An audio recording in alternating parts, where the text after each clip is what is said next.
Yo, how's it going, everybody? Can you hear us? Can you see us? Just want to make sure you're coming through. Are you guys hearing us? Do we sound like we're in helicopters right now, or do we sound like we're underwater or anything? Or are you hearing any sound at all?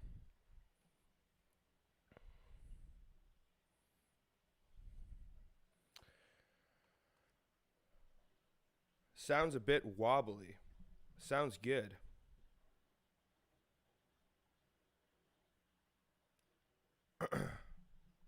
You can't hear CAD.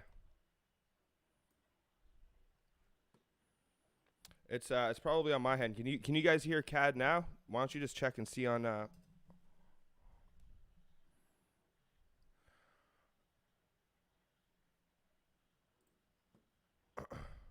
CAD is muted. Okay. Let's see here. Let's see what we can do. Mikey Mike, what's up? Welcome to the stream. Sorry, guys. We will get this sorted out real quick. You can see the lips moving, but you can't hear the sound coming out. All right.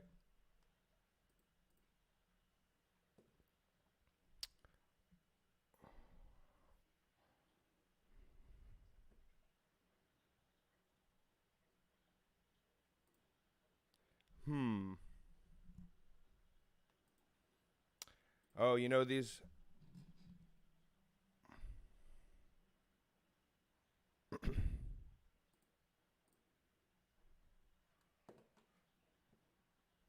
But anyways, how is everybody doing tonight? Let's do a quick roll call. We got Soiled Bear, we got CoinRingsByJames, Charles Atkins, Mario Brothers, Mikey Mike, BR Downey, and Matthew Pelfrey. Thank you for stopping in, bro. Sorry we are having some technical difficulties, but we will figure this out quick times for you guys somehow. Why, thank you very much. All right, let's see. Any suggestions here, CAD, on how we might be able to fix this? Let's see, audio. Let's not too bad. Now I'm not hearing anything. Now I'm not hearing anything from you either. Uh-oh.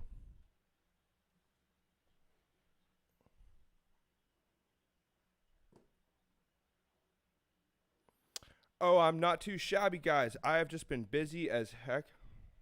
Yep, I hear you now. Let's try some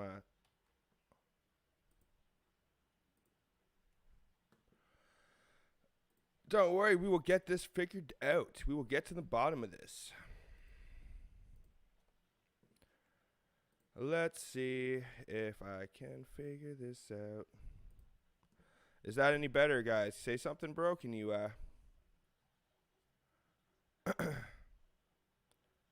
Mario Brothers? Yo, I think it might be working now, bro. If you make a little noise, but it's hard to tell because you're not saying anything.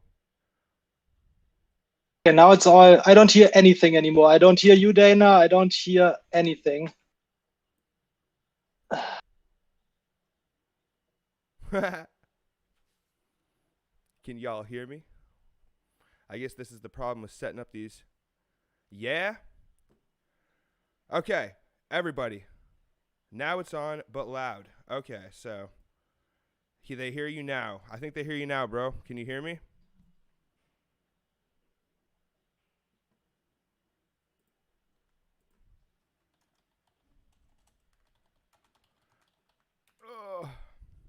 I don't think CAD can hear us. Okay, cool. Everybody can hear me. I cannot hear anything.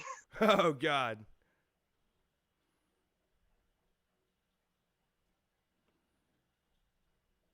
Okay, that's great if everybody hears me now. But it's gonna really put a lump in the plan if me and CAD cannot have back and forth dialogue.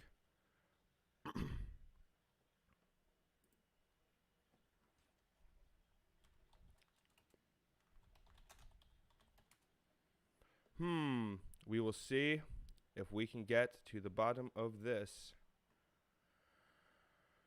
Let's see.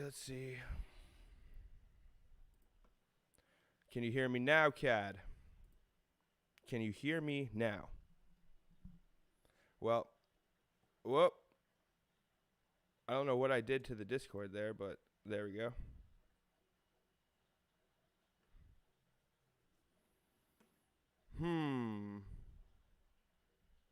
This is my new business card, guys. I thought about getting a sticker, but I thought I would actually just mix it up, get something. Oh, now we are not hearing anything. Man, there's some serious technical difficulties going on with CAD right now. But don't worry, guys. We are going to figure this out, and we are going to do this hunt for you guys one way or another.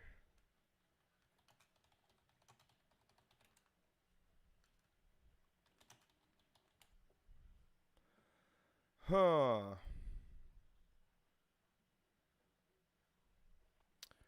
Very strange. I'm not hearing anything. Are you guys now? You guys cannot hear him again. Interesting. Very interesting. Maybe I'm thinking I should just like try calling him back. What do you guys think? Should I just give him another ring?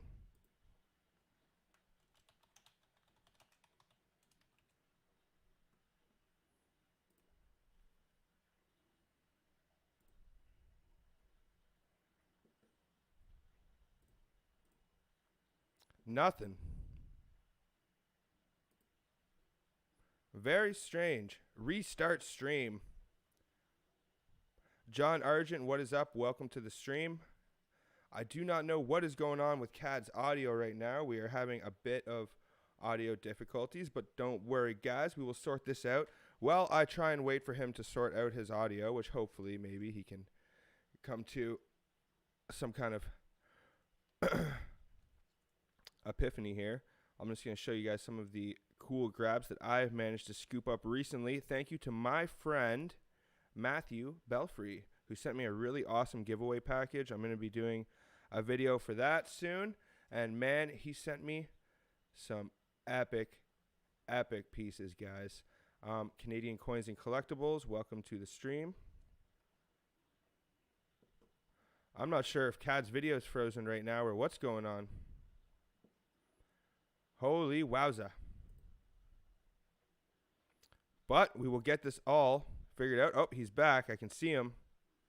Anything changes? Yep, I can hear you.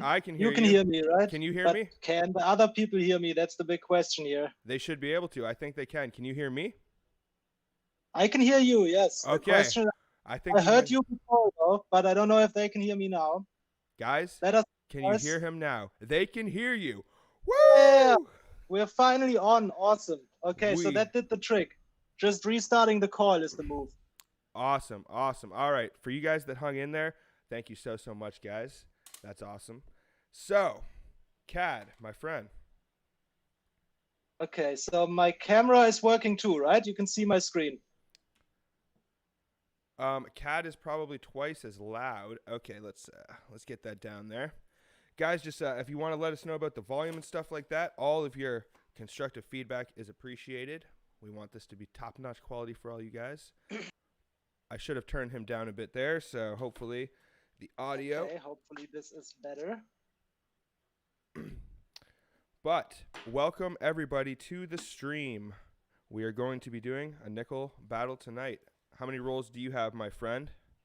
I have 97 rolls, so I'm just 3 rolls short of 2 boxes. 97, all right. So before we even get started, I guess I should pull 3 rolls out of this big ol'...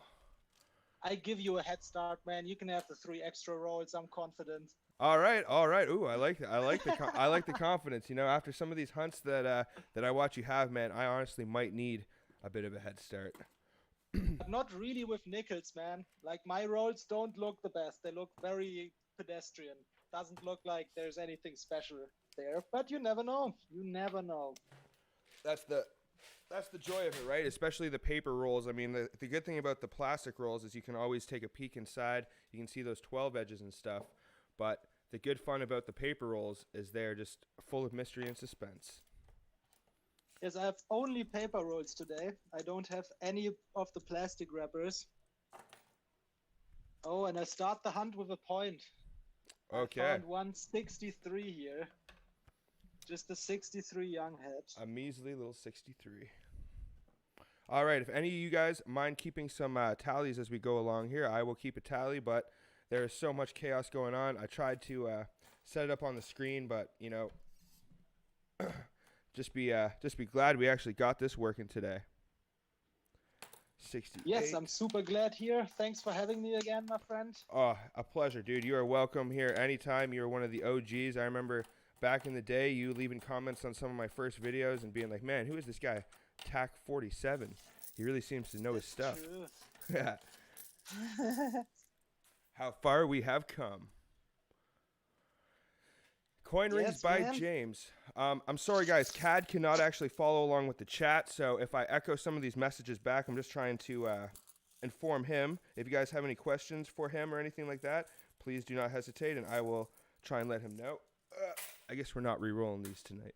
Yeah, this is probably the weirdest looking roll I have today, guys. Whoa. You can see this. It's like, it's just a sheet of paper, wrapped sheet of paper. So let's see what's in there. So CoinRingsByJames got his first 2020s, 2 2020 quarters, and he was able to fill the spot in his album. Yep, that's the problem with the new coins, though, is, you know, you'll be gunning for them, you'll be looking for them, and then once you find them, I mean, they just completely lose their appeal, and once you fill that spot in your collection, they ain't worth much anymore. I know that's why probably you're not a big fan of the modern coins, because they basically, after you have one for your book or your collection, they have no additional value anymore. Yes, that's not exactly my cup of tea, I would say. I'm not chasing the new coins. I mean, I'm happy if I see them, but it's nothing that I'm really actively chasing. But I have 2 more 64s here. Ooh. I'm running away with it today so far. You're gonna take it with all the little points, you know.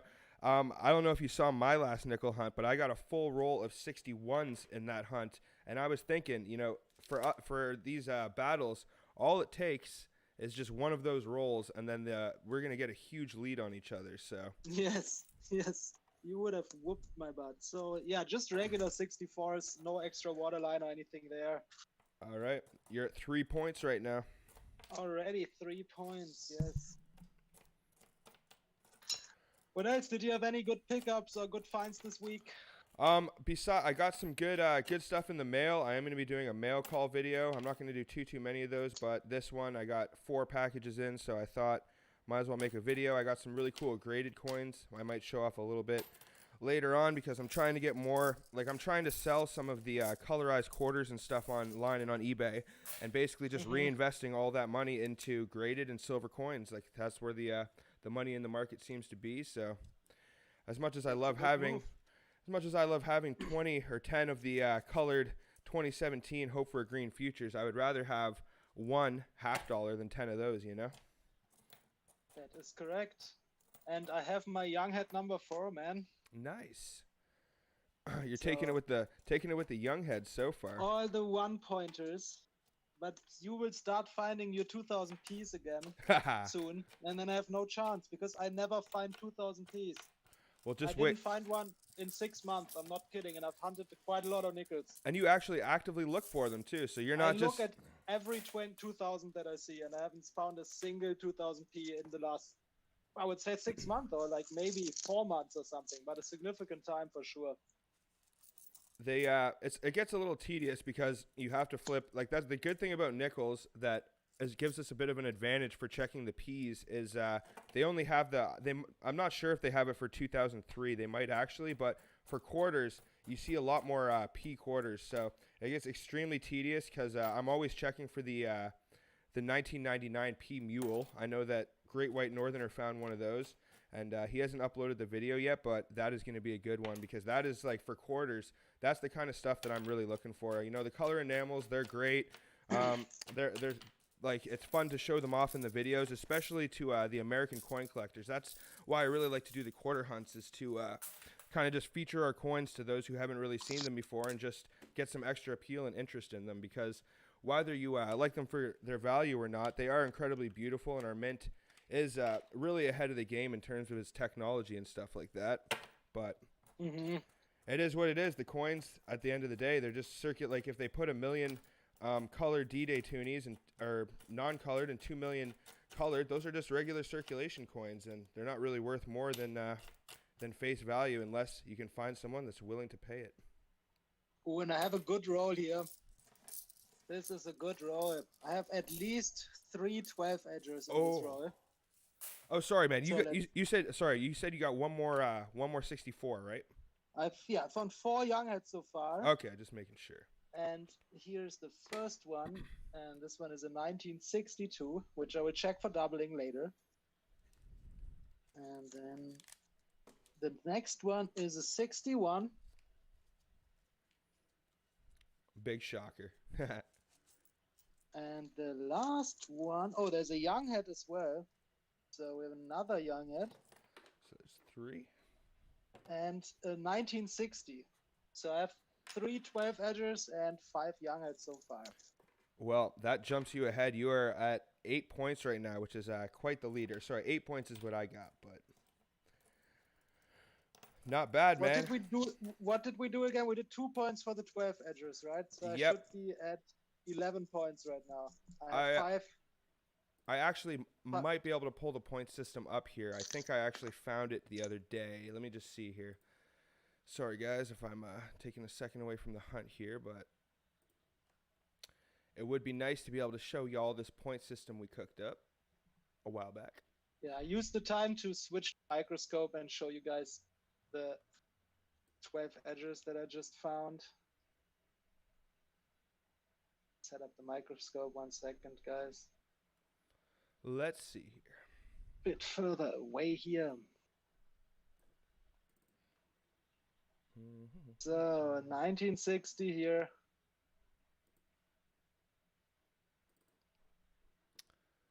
Is this it? Very scratched. All of them in pretty poor condition, I would say. I mean, as far as nickels go, nickels are always in an amazing condition. Like I find, like.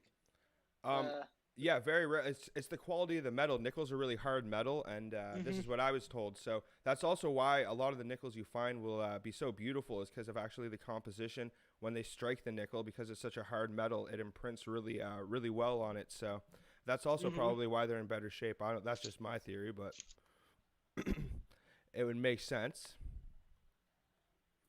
Oh, Yeah. here we go. We got a list. I thought I was about to give up there, but boom. Sorry if that just popped up in front of the whole screen there. Let's get that minimized there. So, points. Let's get this going right there. So, boom. But we really appreciate everybody taking the time out of their Saturday nights here to join us on this epic nickel hunt. We both got close to 100 rolls, so you never know what kind of treasures lie ahead. Maybe we can get that. Never know. Maybe we can find that George V tonight. That would be amazing. I'm kind of skeptical, but I you know. really never know. I found George V before in like boxes that had nothing else in them, and then you just have one random. The one George in there. The one George V that I found was the exact same case. I was going through a box, and I think it might have just been a bit of a skunk hunt too, and then bam, it just jumped out. But I mean, Yeah, I'm gonna actually make another video maybe tonight or possibly tomorrow, because I picked up some very nicely priced junk silver today again, and have some beautiful international coins there. Very happy with that. If you guys want, I can give you guys a sneak peek soon. Oh, I maybe think in the middle of the hunt or something. I think they would love that. Delivering pizzas. That's dope, Matthew Pelfrey. I also want to give a shout out to my friend Matthew Pelfrey, who stopped in tonight, because he sent me a very epic package of all of the stuff I have received. This guy went above and beyond. He shipped it out, and he spent a decent amount on shipping and stuff too. And that was very awesome to be able to add some cool American coins to my collection. I'm always down for trades and stuff like that, as long as it works out in a profitable way for both parties. Oh, looks like we're gonna have our first 12 edger of this hunt, and it ain't gonna be nothing. We got ourselves a 52, and you know what that means. Oh wow, that's a Georgie, man. We got a Georgie. Very nice. So we got a 12 edge George head at 3 points, which is good because you are destroying me right now. Ugh. Yeah, but it swings so quickly, man. Yep, You just just need one good roll with like 5 to 12 edges, and that's all the way the other direction. 1980. Why, thank you, James, my friend. I'm sorry if I'm not paying attention to the chat as much as I should be, guys. I will try and get to all of your questions in due time, but I just want to make sure that I don't miss anything because in my last hunt, I almost missed a couple 1940 George heads because you know those round-rimmed George heads, they can if you're quickly skimming through rolls, they can make it past you without knowing, you know. Yeah, definitely. That happened to me before as well. And then actually, I for my last stream, my last nickel stream, I just had a big old pile of nickels, and I was re-rolling them. And as I was re-rolling them, I found a rabbit nickel that I missed in there. So, just I obviously got to be a little bit more careful because who knows what you could let go by accident. 1970s, 1991s, and stuff like that.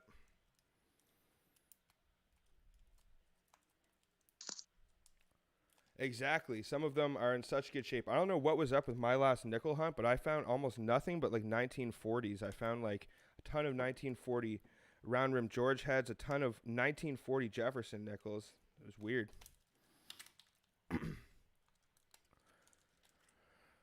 All right.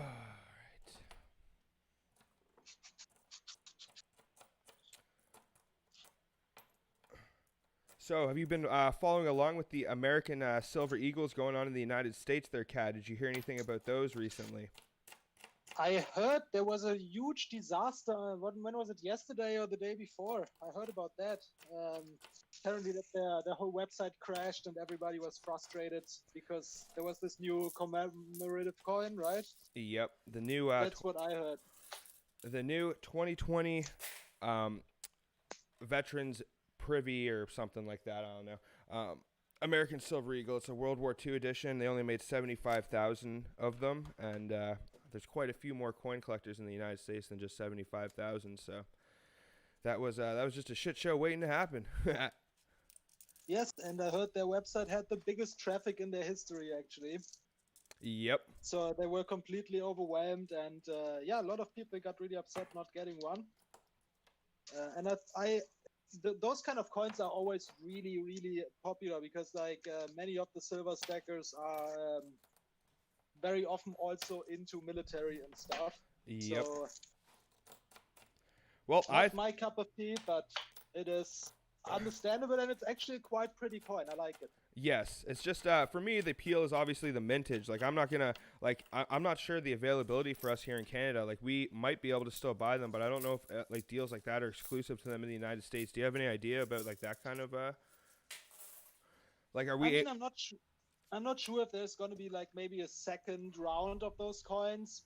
I heard some rumors around about that the mint wants to do something, which then again would be kind of weird, right? Because you can't really promise to keep the mintage that low to then turn around to satisfy other people and increase the mintage, you know. So it's also it's a tough thing for them, you know. How are they supposed to do this right, you know? Like if you have such a low mintage, everybody's going to try to get one, you know, and then there will be people disappointed and left empty-handed in the end, you know?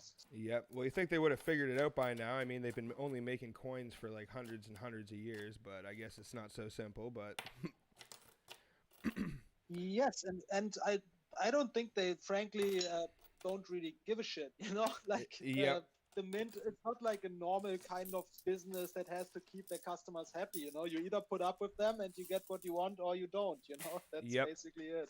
At the end of the day, they are a business and they operate both mints entirely like a business. That's all they care about. They do not care about collectors whatsoever. Like everything they engineer for themselves to make profit. And they are a business, so you can't really complain, but sometimes though that will work out in our favor and sometimes it will not, because I was asking a guy at a coin shop, the owner of a local coin shop, why the mintage on 1991s were so much lower, and he said it's because the mint is a business and the way they operate is if a certain year they plan on like in 1992 they released the provincial quarters, so they knew they were going to release a whole lot of new quarters, and to prepare for that they thought it was smart to release the mintage of 1991 at 400,000. And then when they made the provincial quarters, they only ended up making like 10,000 or 12,000 of each, or sorry, 10 million or 12 million of each, which equals out to basically a normal year for Canadian coins anyways. So that just was not very smart business foreshadowing, but it worked out great for collectors. Hmm. But Yes, I mean, always interesting with those low mintage years. I'm still looking for that 1991 quarter in the wild. oh, we got ourselves something decent here. I'm not sure point-wise what it is going to be, but we are just 3 years off from some U.S. silver, unfortunately. But we got a 48 Jefferson. Not too sure. I think we had that at 3 points, no? Pre-50s, we said. Yeah, that's definitely pre-50. So I think that's 3 points, no? All right. Well, hey, man, I won't argue with you. I'll take the points. I mean, I need them. So, but that's a pretty nice one right there. Won't mind. You probably see those a little bit more often than I do. So probably not as exciting for you, but. Oh, I mean, pre-50s, I don't see that many. I see a lot in the 50s and 60s, but pre-50 is also, like, I would keep all of them personally too. So it's not so rare. And right now I have so much less American coinage in my rolls than usual. Matthew Pelfrey says, sorry. No, it's finished. Matthew Pelfrey says he got one of the American Silver Eagles, and it took him an hour, 4 computers, a phone, and he lost half of his hair. Yeah, but congrats, man. It's awesome that you got one. Yep. A lot of people tried and didn't succeed, so. I just don't understand where the resale value comes in, because everyone's acting like they instantly are worth $1,000, and it's just I don't understand how it could work like that. But how were they priced? Were they 70 US or something? Yeah, I think they're around $80 or something like that. I mean, it's gonna be collector value, right? So I actually don't think they will have that much more extra value in the end, personally. But I think a lot of people will be trying to resell them now. I think you make the biggest profit to sell it as soon as possible. Yep. And ride the hype. See, that's just another avenue. You're one of my go-to guys when it comes to silver stacking and getting info on that. You are an ace when it comes to picking up silver deals and also negotiating and stuff like that. So that's definitely one of the great avenues for making money and coin collecting and stuff like that. But another direction you can always go in is the low mintage stuff. But that will. For silver coins, guys, find your scrap metal dealers. That's the best source for silver coins. Like, to go to coin shops, you will always pay a premium. Of course, you can get good deals and stuff at the times. But the scrap metal dealers is where you want to be. Like, that's at least my experience. Because they don't care that they are coins. They just care about the silver content. So you can get actually good coins for just the silver value.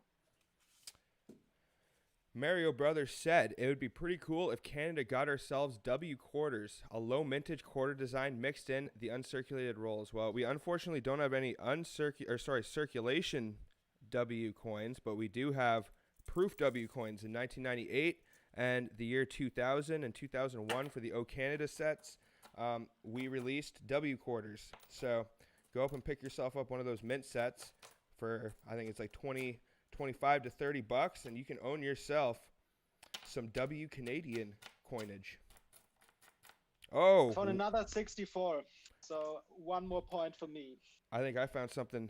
I don't think it's too exciting, but I think you'll have an easier job recognizing it than I will. Oh, I think I added myself an extra point by accident, so I'll just add you 2 points there to make up for it.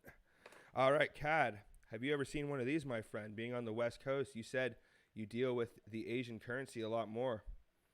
I can't see your video right now, so the stream is a little bit delayed. So, if you hold it into the stream, I will see it in a second. Okay. Yeah, this one. Okay, this is. Not sure what it is. I don't think I found this one before. That's the problem with these Asian coins is it's almost impossible to get dates and stuff on them. Sometimes they'll have English dates written on it, but this is actually a pretty beautiful coin. I have a few of these hold ones. This is nice. But pretty interesting. That's definitely a point. Yep. Okay, well, add a point there. I'm pretty sure the reason that they have holes in Asian coinage as well is because I don't know if they still do the practice now, but they like to wear their coins around jewelry and strings and stuff like that because they don't have pockets. It's not very common practice. So if anyone's wondering why there's holes in Asian coinage, that is usually the reason why. Yeah, and in the old days, they used to carry all of their coins on strings. That's why actually the old coins have holes, not for jewelry, but they used to wear coins on a string. That would be your purse, you know? Yep. Back in the old samurai days. Back in the old, yes, Japanese, Chinese, whatever, you know? 64. Days. Yep, that's the thing. That's the thing about Jefferson nickels is, I mean, it's great to find even like a pre-55 isn't too bad, but the amount of 60s, like it's nice for us to find a 63 or a 64 because at least it has that different design. But how many 64 Jeffersons have you found before? Too many. I mean, I don't even keep them because, like, usually I seriously have, especially in nickels, I have usually 20% US coinage. So, like, really, I have like an average of 6 a roll or something in normal times, not during the pandemic. Now I ever have maybe 1 per roll. It's like a huge difference to how it usually is for me. But I still find a lot of 60s. So I got another 12 edger here. Ooh. Just a boring 61 though. Well, it's is it 1 or 2 points for a 12 edge or 2 points, Two correct? 2 points, no? So I Okay. should be at 14 points right now if I Okay. counted right. That sounds about right. What's your score right now? I am at 8 points that I can see. So I got some work to do, but I do know that I have one roll up ahead that is going to be a killer roll. That I don't have that luxury. Can you ask a dumb question? Well, sure. I like when people usually ask smart questions, but I will also take dumb questions too if you want.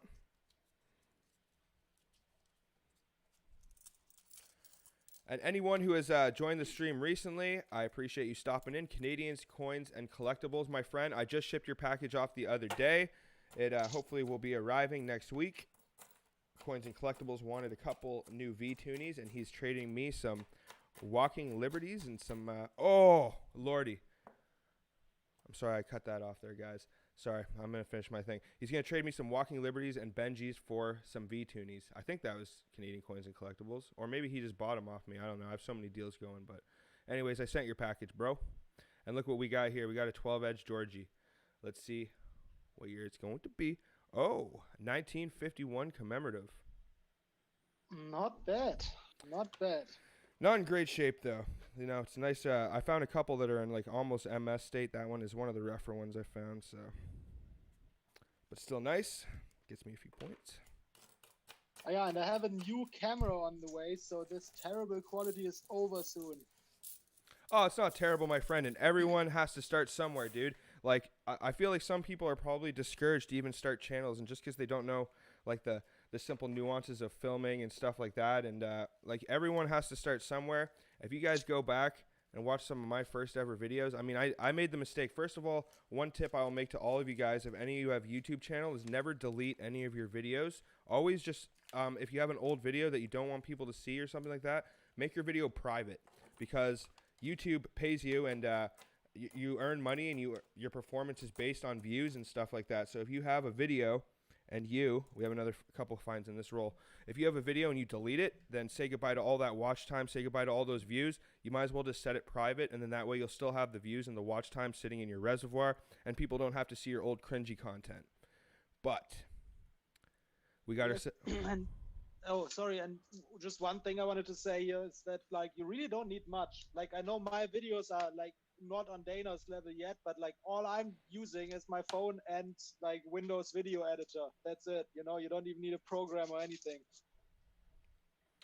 You got to start somewhere, and then just set little goals or whatever. Just try and improve every video. But man, you have such epic finds, dude. You could record on a potato for the rest of your life, and as long as you keep finding the stuff you find, I think people will still tune in. Even my brother, who isn't even a coin collector, I went and watched your most recent video, and he left a comment, and I was like, "Damn, bro, you're even attracting the non-coin collectors in there."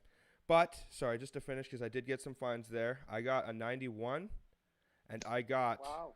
a 61. So I think the 61's 2 points, and we have the 91 at 2 points as well, so 4 points. And that is going to set me ahead. Just like that. And that is with you still having your roll with a few guaranteed fines. And that's not This fair. this might be the North Central Network Strikes Back nickel hunt right here. What But do you mean? You won the last stream and the score is 1-1 right now. I don't know what you're that talking about. that's true. I don't know. I just feel like I have a hard time living up to your fines, bro. Like in terms of like your dime hunts and stuff like that. Like I'm discouraged to hunt dimes because it's like, man, I won't ever be able to feel that feeling that Cad felt when he pulled that roll out and saw those silvers in there. The likelihood of being able to replicate that, oh, it's almost inspirational. So, Very possible. guys, if you haven't, make sure to go check out my competitor, Cadroll Hunting's channel. He's uploaded some really awesome videos recently on some of the silver scores he's picked up from flea markets and stuff like that. Not only does he show off all the beautiful coins that he has, but he breaks down some of the ways that you can find awesome deals just like that too. But looks like we got a find here, just a lonely 64 young head in pretty good shape. But yeah, man, those silver scores are definitely epic. But I still think another young head right after that one. You should do some kind of instructional videos and stuff like that. Like a lot of the earlier videos that I did that were popular were like how to stack silver in Canada and just some stuff like that. Like if you even just broke down how you go about talking to bank tellers and stuff like that, how you go about scoring your penny boxes, and just some of the ins and outs for how you like to coin roll hunt. I think myself and a lot of people would appreciate that. It's definitely something to think about. And I got another young head too, so one more point for me, please. Sure. That puts you at 15. Even 15. No, I mean, yes, I could definitely do that, even though sometimes I think, like, especially with stacking and coin collecting, it's such an individual thing, you know, like, it's really, really depends what you want to do. You know, everybody does it differently, and there's no, like, clear road to you can do this right or wrong. You know what I mean? Like, yep. Well, you definitely. I think you definitely can do it wrong. I think both of us can agree that there are ways you can do it wrong, but there's a lot of ways you can do it right as well. I mean, but even like, you know, like even if you overspend for your coins, that doesn't really mean you're doing it wrong. You know, maybe it's important to you to like have it get them in a convenient way and not grind. You know, and I'm more like the type who, if I would never buy a coin where I spend more than 5% over silver value or something. You know, like that's how I do it, and I'm not so much into the numismatic stuff. I mean, I'm happy if I get some cool numismatic stuff for a silver price. But I mainly just collect silver coins that I get close to spot. Like, that's basically what I do. It's definitely a safe way to do it. I'm just saying, like, the guys that go out there, like, it's not that I don't buy any of the post office sets and stuff like that, but if you're going out there and you're just doing nothing but buying post office sets, you definitely ain't going to make any money off coin collecting, that's for sure. And, or like, you know, the bullion from the bank or something like this, you know? Yeah. Like, that's also terrible, or... Yes, I even stay away from coin shops most of the time. You know, of course, like if you have a great relationship and they give you good deals, it's great. But in my opinion, there's always cheaper ways to find silver. Ooh. Barely even want to look through this roll. I got a nasty roll here. Like the sticky kind. There's some sticky, blacky, fuzzy, gunky nastiness in this one. I don't know about you, but I did. Oh yeah, some of these are stuck together like with honey or something. That's just lovely. I don't know about you, but recently I swear I did a dime hunt, and they're all in clear rolls, and they must have been like dumped in like on asphalt and like left in the rain for like years or something, because like it looked like almost every single one of them was silver, and then they're all just really dirty dimes. It was really, really disappointing because I was trying to make a video out of it, and then I got pretty skunked and no video. Mm-hmm. Yeah, that was for me like this with dimes too. Like maybe you guys saw it in my last dime video that I needed to basically hunt. What did I hunt? 4 boxes or something like this. And it was kind of funny because like I started like with the first box and 3 rolls in, or maybe 5 rolls in, but very early in the hunt I have like a roll with 4 silver, and then followed by another couple of silver, and I was already like getting super excited. And then you have the next 100 rolls, absolutely nothing, you know? That's how dimes are. Yep. I don't know about you, but sometimes too, if you start finding stuff early on in a hunt, I'll get really excited and I'll be like, oh, there's going to be some good stuff up ahead. And then it's so disappointing to go through like 30 more rolls and you get nothing. It's like heart crushing. Yes, yes. Even though I'm getting better with this, like I mean, if you hunt dimes and quarters, you just have to 9 out of 10 hunts will be disappointing, you know, or like will be not yielding any significant finds, you know. But Yep. that's okay, you know. It's part of the game. Look who is in the house. Great White Northerner in the house. Welcome, my friend. Who else do we have? New England Notes. I almost said like New Glass Notes. New England Notes.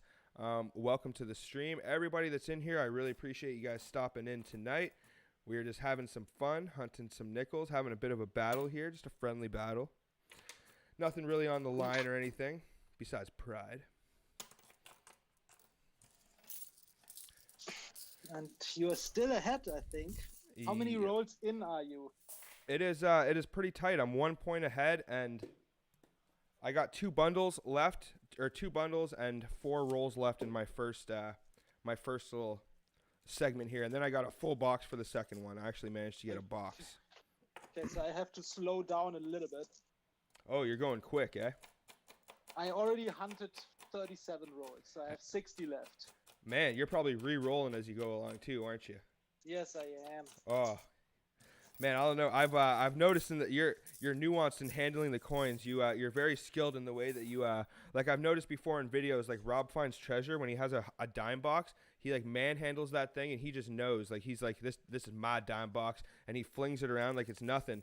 And like I've seen the way you pick up nickels and the way you hunt them so neatly and then you like can pick them all up at once. It's I'm definitely not at that skill level yet. Like the trick is you just have to pour the rolls that every coin touches the previous coins. They can be spread out, but you don't have to see the whole coin to find the good coins, in my opinion. And then you can just pick them up again because they're all still touching each other.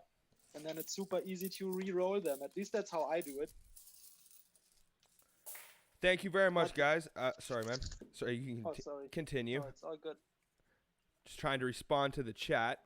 But yeah, man, you are definitely skilled at re-rolling the things. That's another video that I've thought about making too. Is just the fastest ways to re-roll coins, because you know especially when I was starting out, I sucked at it, and I was really experimenting with different ways of getting my coins re-rolled. And I don't have a machine. I don't know about you, but I ain't gonna bother with going to buy a coin rolling machine or anything. So I do not, and actually I started rolling my coins when the pandemic started because in normal times I don't have to, because I can go to the coin counter at Van City and it's for free and you don't have to have an account. You just dump the coins in the machine, get a piece of paper, and they give you cash.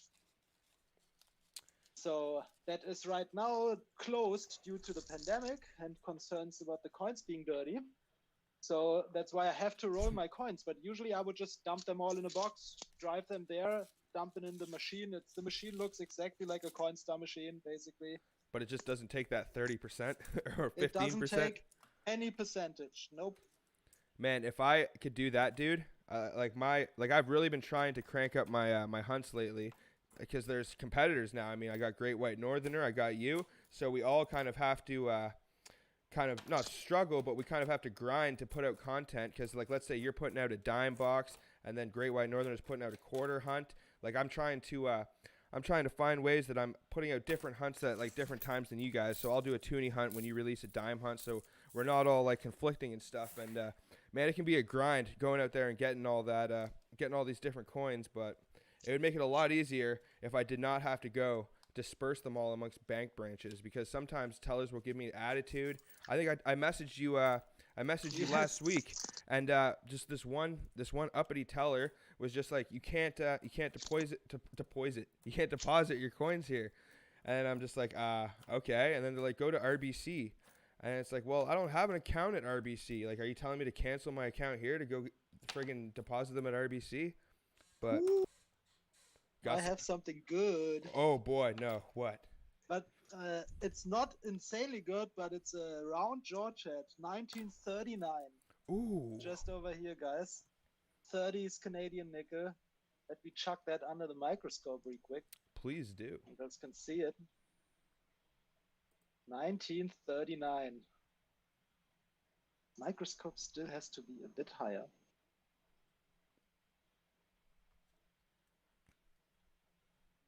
It's a beautiful 1939 George head. Awesome. Nice. I think that's 3 points. What do we? I Oh no, believe round George is 4 points. We have it as 4 points. Wow, that's awesome. All right. Well, that's gonna.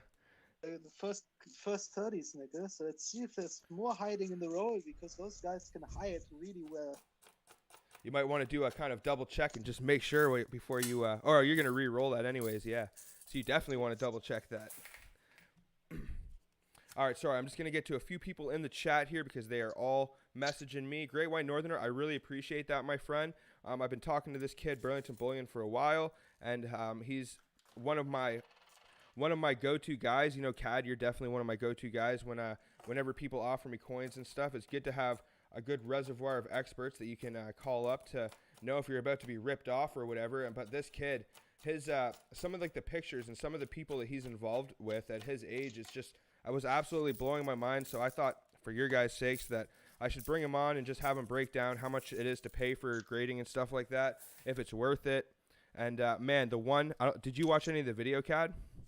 I started it, but I didn't really have the time today to watch it yet. Oh, it's all good, man. It is a really long one, so I don't expect everyone to watch along. But some of the air coins he brought a $50 that had the reading. It was like, I don't think this one was called a brokerage, but it had the reading of another $50 struck into the reverse of it, and it was just like these are just insane air coins. Like, I don't know how much they're worth exactly. I don't want to ask him like while I'm going through, like, hey man, how much is this coin worth? But these are some pretty valuable graded coins, and it was really awesome to be able to see some of those. But that's some risky business there. The graded coins? Yeah, the graded coins in the airs and stuff like that. Like, it's like being able to detect them and then just knowing whether it's worth to send it off. Like, he's even good at like detecting grease strikes and stuff like that. But like I said, I probably let grease strikes go, and I didn't even know when I was skimming through the roll that like that was a grease strike. I was like, oh, that's a dirty looking quarter. But yeah, but then hunts get really obsessive too, you know. Yeah, like once you decide to check everything, I know it takes forever. I know, like that's like because like I've been checking 1980s for doubling and stuff, and it does take away from the fun of the hunts, and that's almost why it's better to just hunt more and keep the really good stuff. And he is 19 years old, CoinRingsByJames, and I suggest you hit him up if you want like appraisals on like those Vickies, like that not Vicky, the large Victoria penny. He is the guy to hit up for that kind of stuff.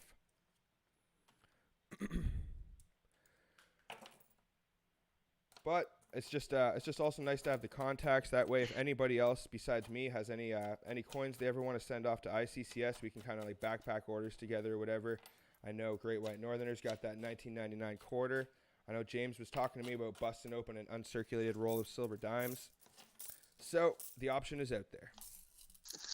I also have a mint state 64 dime that looks insane that I found coin roll hunting. Really? This kid too, man. You should show it or take a picture and send me, because it could even be a proof if it's in really good shape and you found it in circulation. It might be a proof. I have never seen anything close to it. I can look for it. I'll show you a 64 dime that I found, and then you can tell me if it looks similar. And then if it looks anything similar, then I guarantee you it's a proof. Because this kid, like, I also found a very strange looking dime with a like rim that is roughly twice as wide as a regular Canadian dime, and it's also not an edged rim. It's just a round flat rim, and it doesn't look like a washer coin or anything like that. It looks very just in perfect shape, you know. And weirdly, it has the same weight as a Canadian dime too, even though it looks like twice as thick. So that's a strange coin. I have to get somebody to have a look at that. Like, and I hunt a lot of dimes, and I've never seen anything that's even close to that, you know. So it's really cool. Send me a picture, dude, and I'll hit this kid up, and maybe he'll be able to tell you something. But who knows? Like, it's like with that, you probably want to hold it in your hand, and you want to be able to get a close look, because it's probably like some kind of weird planchette error or something like that. It sounds like. Like, do you think? I'm done with my first box. How is it looking for you? Maybe I I do got something else. Yeah, I got 13 rolls left to go of this Okay, part 1 here. so I let you guys catch up a little bit. You guys want to see some junk silver? Let me know, or something like this. What books do you guys use to check your coins? Do you have a guide or anything that you use? What's your go-to? Like if you find a like a certain piece in circulation, like is there any time that you'll go into a book or you'll go online and you'll look up to see if it's worth more than you might think it's worth? I look up everything on NGC. That's what I use for coins. Just website. And then if I think, because I don't think the NGC prices are actually real, I think they're all a bit higher than the coins actually are. So if I know that I have something rare or better, I look at eBay completed listings. And I think that's for me the biggest website, what the actual price of the coin is. See what it's sold for in the past? Exactly. You just go on eBay, on the advanced settings, click on sold listings, and then you get all the listings from the last year that is like that. Okay, guys, you want to see some silver? Yep, let's show them the silver. Bought this today, guys, this little bag. Little bag. And this was awesome because it was, this guy's a junk silver dealer. So he basically sells you stuff per gram. And usually, like, he charges a little bit extra on nicer coins and stuff. But today, basically, he had a box of coins, and he's like, you can have everything in here for 86 cents Canadian per gram, which is, I think, pure silver is right now like just over $1, maybe a little bit. Like, let me just check the price quickly per gram Canadian. What's wrong with this? You would know better than I would. It should be around just over 105 or something, right? So I basically paid 80% silver price for this, but there was a lot of 90%ers and sterling silver coins in there, and even some stuff that I think has some cool numismatic value. I can put a few under the microscope here if you guys want, because I don't know how well you can actually see it on camera here, but it's a nice bag of silver. For example, I found my favorite coins in there are these ones. Ooh, Indian rupees. Those might have even been made here in Canada, though, eh? Three, I think they're made in the UK, if I'm not mistaken, but not sure. I didn't do my research on everything yet. So I got 3 of those beautiful Indian rupee coins, which are all sterling silver, so 92.5%. So I basically got them roughly 12% under spot price, which is insane for any silver coin, and especially for something that you don't find every day. Those might have some extra value right there because they're older. Absolutely.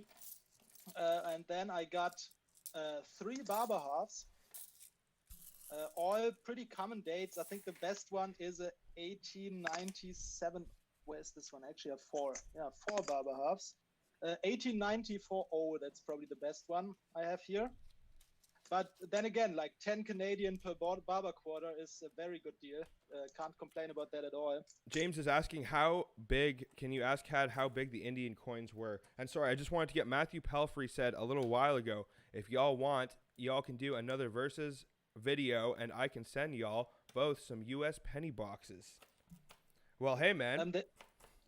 The Indian rupees are exactly US $half size. Matthew, bro, if you want to send us some US penny boxes, I don't think either of us are particularly opposed to that. But it might cost you a pretty penny. And then here one more Indian coin. So this is 2 annas, which is basically the cent with Victoria on the back. So that was very nice. Yeah, all kinds of like those kind of silver coins, and then some European stuff. Few standing Liberty quarters. Nice. 3 of them. Those are nice. Guys, look at this right here. Sorry to interrupt you, but look at this roll right here. Hopefully, maybe you guys have an idea what this means. But we got ourselves, you know when you find a roll and there's a nickel that's on an angle and then the roll's not full? Kind of some. So we just got shorted. I think we got shorted. 64. What year are those standing liberties? Man, you really seem to get lucky with those old Americans, man. I don't have a single one of those yet. I think it's a 1919, 1920, and 1923. Oh, and I have a fourth one that's a 1930. Very So nice. yeah, All different years but too. all different years and all the dates are visible, so that's nice. What else did I get? Some nice shiny German coins. This is all German circulation coins, but I think they all got cleaned. At least they look clean to me. What era are those ones from? What year period? They're like 60s.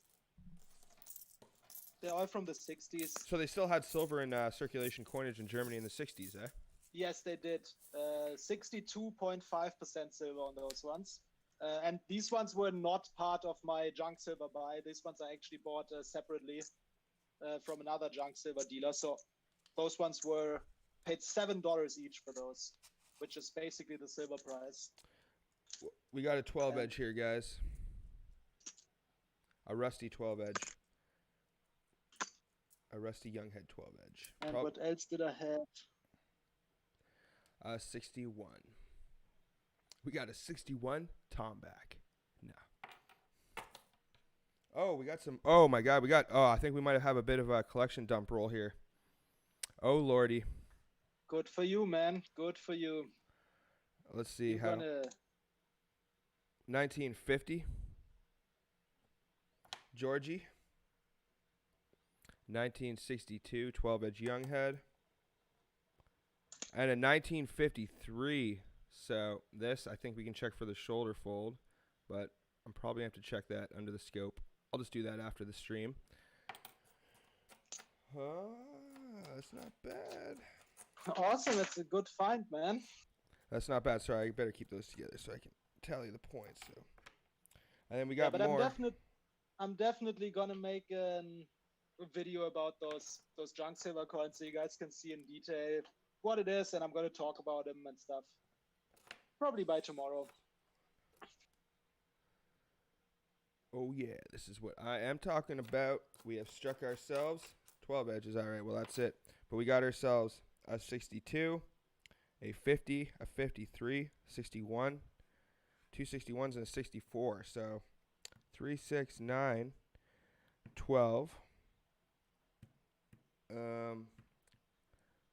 15 points. Jeez Louise. Well, I have set the bar high for you, my friend, but that does not mean you cannot come back here. And sorry, I will try my best to get through the rest of this as fast as I can. It's all good. I spent some time in the chat, even though I'm like maybe a minute ahead of what's going on in the chat, but that's fine. Charles Adkins has two German coins, 1903 and 1913, Pfennings. He's wondering if they are silver. I mean, I don't know which Pfennig. I don't think they are. No. Five Pfennig is definitely not silver. I also had this gifted to me by. I don't know if you'll be able to see it right now, but in a second, which can you tell me which this is right here, and is this one silver? Because this was gifted to me by my buddy Matthew Pelfrey, who hooked me up with just tons of World War II stuff. Basically, is what we were trading, and it is what looks like a Third Reich era German coin to me, but I don't know anything about it, the composition, or anything. So it looks to be more brown than silver. I don't know. Not my area of expertise. Also, it's 10 Pfennig, right? So that's the same thing. Yeah, no, those are not silver. Only like the half mark and the 1 mark from those, like from the Kaiser period, are silver. Not the Pfennig. Oh, I think we got more 12. I think this might be another collection dump roll here. Oh lordy. 57. Yep. Oh man, this bundle right here is a winning bundle. See if there's. Yeah, you're pulling ahead now, man. I'm sitting here doing nothing.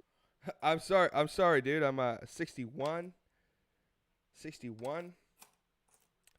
Make sure I don't miss any 70s or anything. Sometimes they'll be tucked in.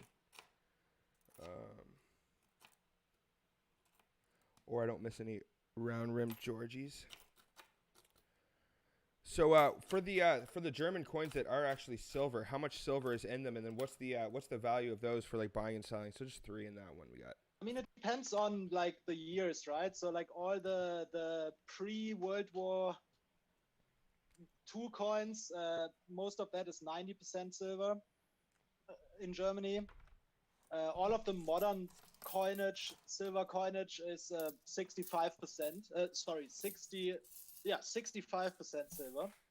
No, 62.5% silver. What I'm talking about, and that's usually bigger silver pieces. So those shiny ones that I showed are 62.5%, and all of the older ones are 90% silver.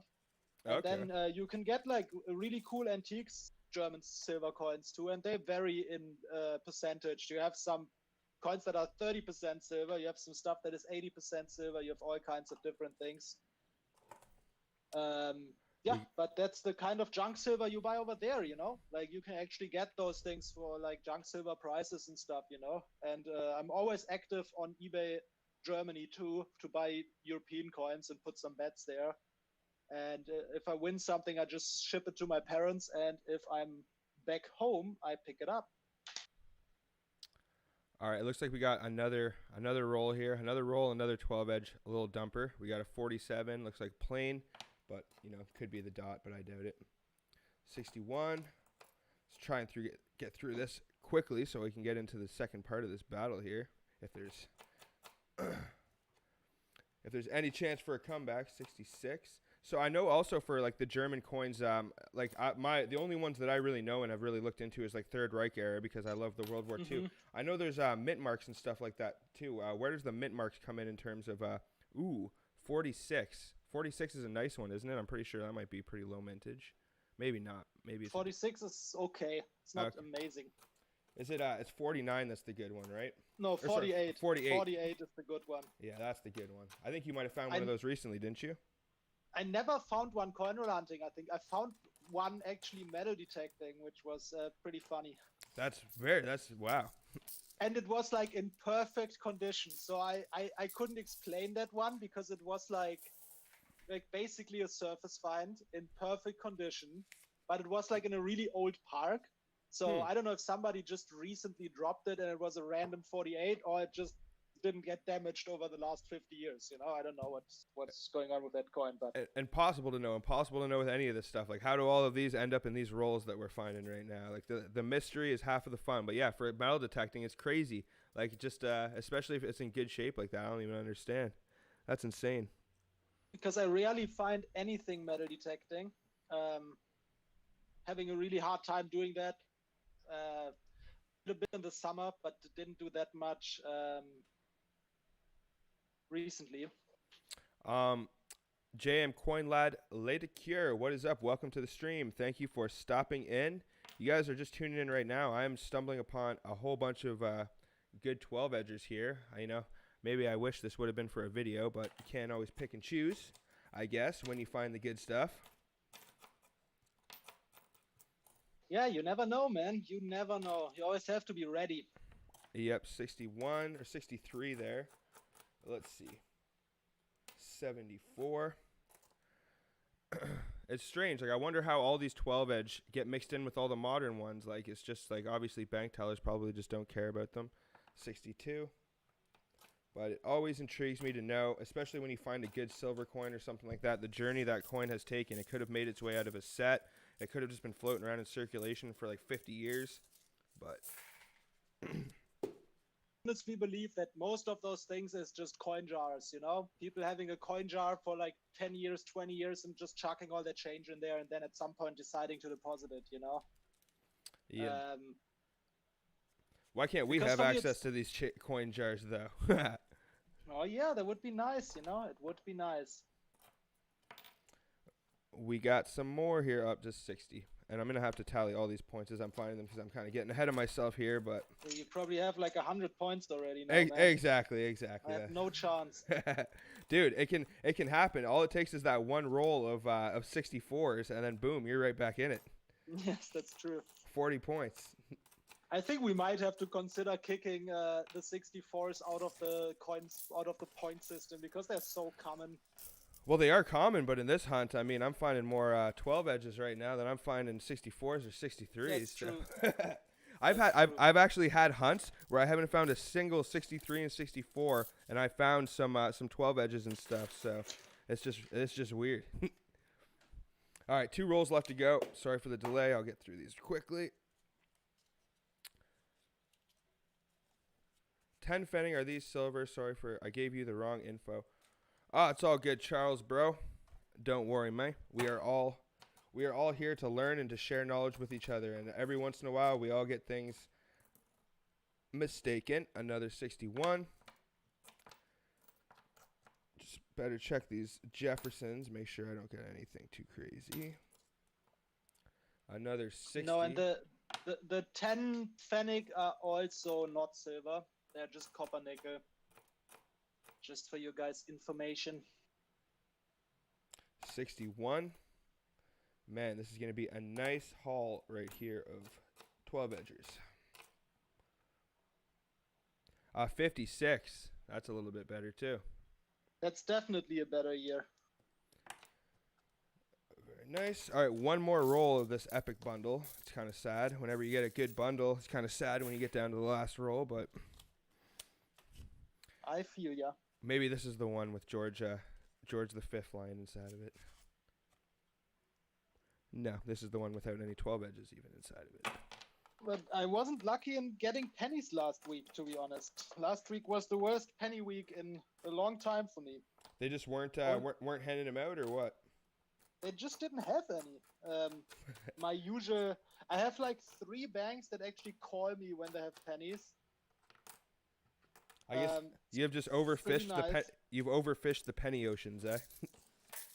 Yes, I think I did a little bit because like I asked like a few banks that I never asked before, especially BMO. Like, and I talked to one of the managers at BMO, if you guys are interested, and he basically told me that they have basically no policy against giving out pennies, and I did not have a problem getting pennies off some of those banks, even though I don't have an account with them. You know, I just walked in with cash and asked, "Hey, I'm a coin collector. Do you guys have some pennies that you can sell me?" And they were all like, "Yeah, let me have a look. Sure, you can have all the pennies we have." So that might be a good tip for you guys. Try out BMO. Even if you don't have an account, just walk in, bring a bit of cash and ask for pennies, and I think you have a pretty good chance. Soiled Bear, sorry, man, I didn't get to your message earlier, but that's awesome that you are hunting along with us. I really hope for your sake that you find one of those new colored loonies. But hey, the Toronto Maple Leaf ain't bad. I know you haven't found any of those or haven't found many of them yet, so I know if you're a fan of hockey, then those are definitely some good ones to get. All right, Kat, I finished my first bundle, my friend, so I think we're good to go for part 2. Let's start part 2. I think this is my most promising stack. So I have like an American Ender at least that looks old, so that's the Nice. best thing I saw. Maybe a silver war nickel will pull you ahead in that one. Those are your first ones. Well, congrats, man. That is good that you finally got some of those. They are very nice coins, but I have found a decent amount of them. I think I have like 3 or 4. So with that kind of stuff, I just keep a couple of them to keep them as stock is how I look at it. And then, yeah, that's the problem with loonies and toonies and stuff is once I get a certain quantity that I have on hand of them, there's no real point of me hunting them anymore. Like I like to just have a certain number of each of them at a certain time. So I found one more 64. I'm catching up. What's the score right now? 5, 10, 15, 20. I'm at like 55, and you are at 19. But it can turn around really quick, especially with you and those BC rolls. I mean, you're the one that finds the clear rolls with the George Fifth Enders and stuff like that. I have like it was one time, man. One time I got the collection done one time, and other than that, I found I think 3 George the Fifths in my life. Like one day I might even only be 2. I'm not sure. One day I might make a compilation of like the most epic coin roll hunting finds of like all time in the whole community, American and Canadian. And that one, like with George Fifth Enders like that is like up there for like probably one of the top 5s coin roll hunts I've seen. Obviously, if you find like 20 silver half dollars, I mean, it's hard to top that. But here in Canada, it doesn't get much better than that. Yeah, I think that was my third best hunt in my life. The best was definitely the 42 silver dime roll. And then the penny hunt I had before was amazing too, like 25 kg5s. That was very impressive. Yes, that was amazing. And man, I told you, I swear, like right before you did that video, you're like, yeah, it's probably gonna be a skunk hunt, and I was like, I don't know, man. I feel like you're gonna have some KG5s in your future. And then you messaged me like the next day, showing me That the. was so funny, like because I got those pennies, and I sometimes just check the enders, just to get a feeling if I have like if it's a non-copper dump, because I had that before, that I have only like post 96 pennies in the rolls. And the George V ender really looks like a diadem ender a little bit. So like first I look at him like, oh Jesus, this is really a George head. One more 64 for me, please. All right. And I found many of those today. The 63s and 64s, those might just be going back into the wild after this hunt, eh? Oh. I still kept them to this day, but I have like 10 rolls of each or something now, so I'm considering getting rid of them. Well, if you do, another 64 from me. If you do, just make sure, please, to check for those water lines, because they are out there. But I think you said you've checked like thousands of them. I've checked like 1,000 of them and still nothing. So, but it would be probably 1,000. It's realistic. I checked, yes.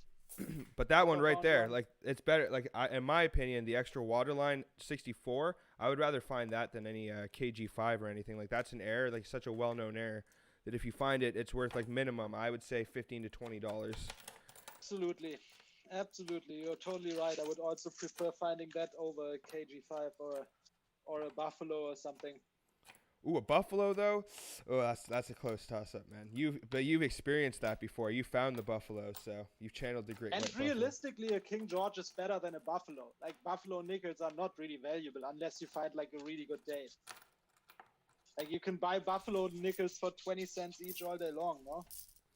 Well, like I've looked on eBay just to buy them for a collection, and I'm sure you can find them. Like if you go to coin shops and you shop around a bit, but like what I've seen people charging for them, I definitely ain't paying that. So that's why I still do not have a single buffalo nickel. I have one.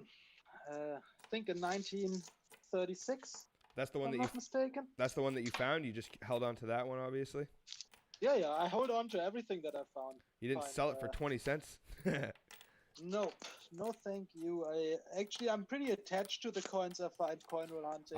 That was gonna be my next question. Is so like at what point are you actually gonna like say goodbye? Like the silver dimes and stuff that you find. Like how do you meld those into your collection? Do you separate them completely? Like these are my coin roll hunting coins. I'm gonna hold on to them for 10 years, 20 years, or is it like at the end of this year I'm just gonna put this with the rest of my silver? I put it with the rest of my silver, but I have an Excel sheet where basically keeps track of all my stats regarding dime hunting, how many silver I found and this year, and how many rolls I hunted and stuff like that. Whoa. Says spill.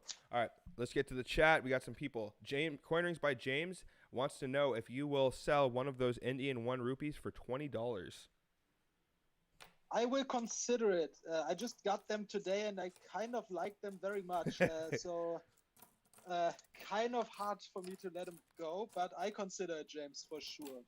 James, just let them sit on them for a couple weeks and play with them and have some fun, and then maybe you can scoop it up after that. But what do you need them for? Are you gonna make them with rings or something like that, or what are you looking for those for? Or are you just a fan of the coin? Because honestly, I can see why they would be hard to give up, because they're very beautiful. They're very similar to our like early Canadian coinage, like the design and stuff.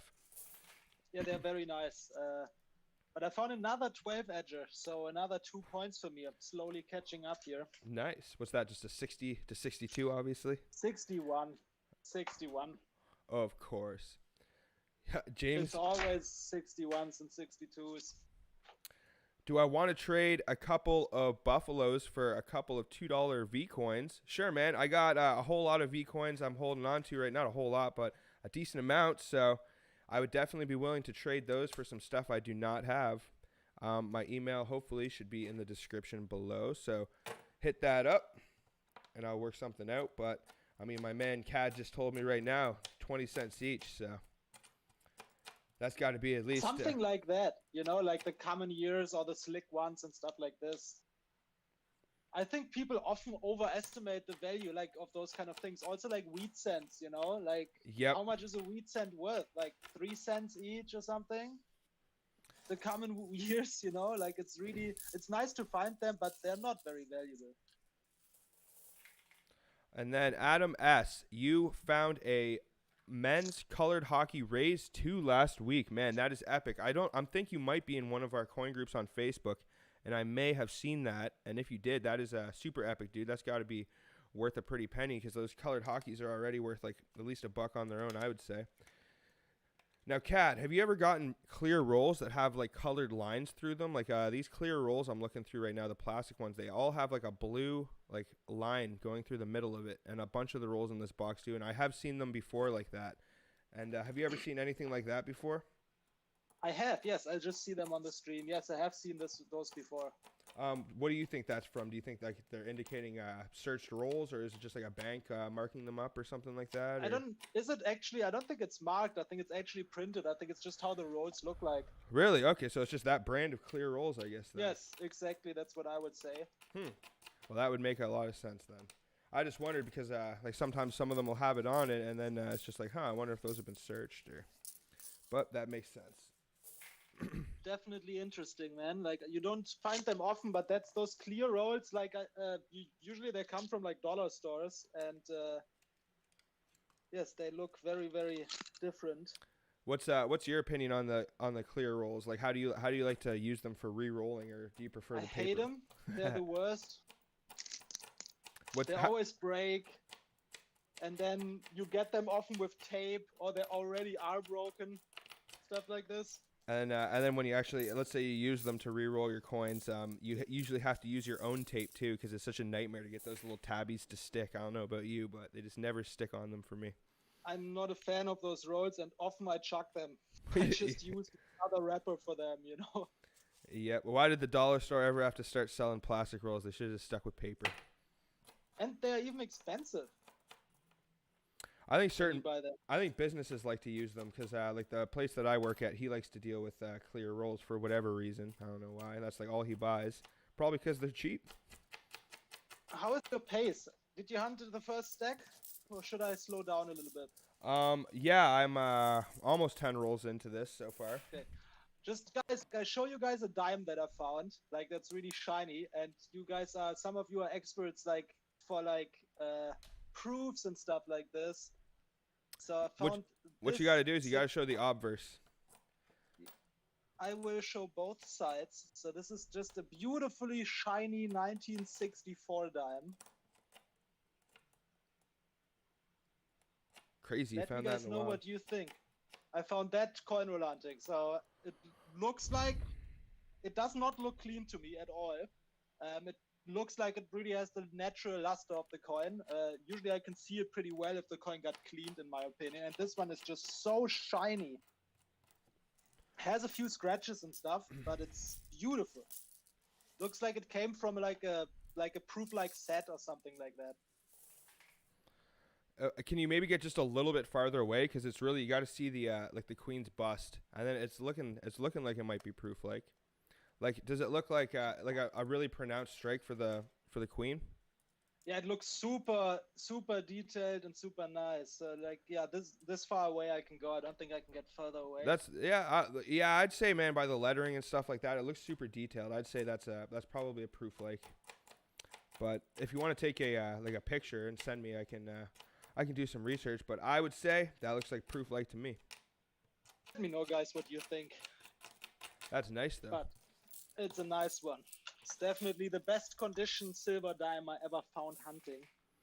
Better in your collection than in the ARP or just lost forever.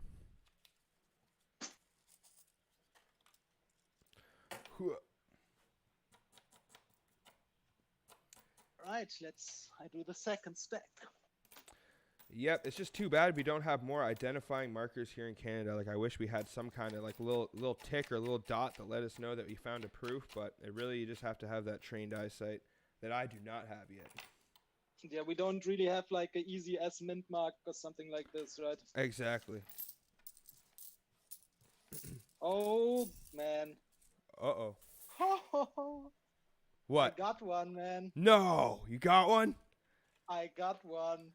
Oh. I got a KG5. I see it peeking out. I can see it. Woo! Yes, definitely has to be one.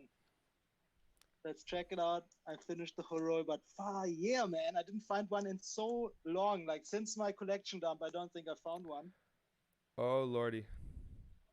So definitely one young head, 64. And I'm there just gonna is, pause and wait yep. for this. Everybody. Yes, there's one, guys. Oh. There is one. What year is it gonna be? King George V. I didn't flip it yet. You guys see it? I know my camera is not the best, but I hope you guys can see it. I put it under the microscope after I flip it. Let's flip it together under the microscope. That's Oh, please. Fun. So what year are we hoping for, CAD? Between 1922 and 1927, right? And we got ourselves a winner? 25, 24, 26. Okay. 3 big years. But you guys see this one? Awesome. It's not even in like bad condition. I'm super thrilled. Finally, we have like a really good coin on our one of our live hunts because we hadn't had that yet. Yep. Okay, let's see what it is. It is a 1927. That's still not bad. 1927. It's definitely not a bad year. Let me see the mintage quickly. Awesome. Congratulations, dude. Oh, amazing. You got a KG5. Finally. We have that at 10 points too. Oh boy, yeah, that's going to even this up, make it a little bit tighter. And man, for all you know, there could be another one up ahead too. I mean, it's the first rollout of that bundle, so there's definitely a chance that there's more in there. I hope so, but you never know with those kind of things. I don't want to get my hopes up too much. I did that in the past, and I always burn myself with this. Yeah, but it's a 1927, which is like not a low mintage year. It's a 5 million minted, which is actually one of the higher mintage years of King George V. So, yeah. Congratulations. King George. It's not the 25 is really low mintage. It's only like 200,000. Oh, wow. That's incredible. So that's the year you want to find. And then the 26 is pretty rare too. And everything else is somewhere between 3 and 7 million usually. So yeah, but awesome. We got one. Super happy about that.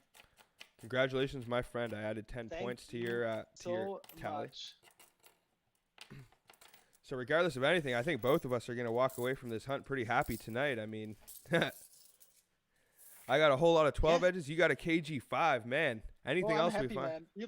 Even if I lose now, I don't care, you know. Finding those is really, really awesome. We are both winners tonight, I think. But we still got more. Yeah, we still got quite a ways to go. You know, we never know what is lying up ahead. But now you have invigorated me. Now I am on the hunt for that KG5. There. I gotta find one. They are out there, man. I told you, they are out there.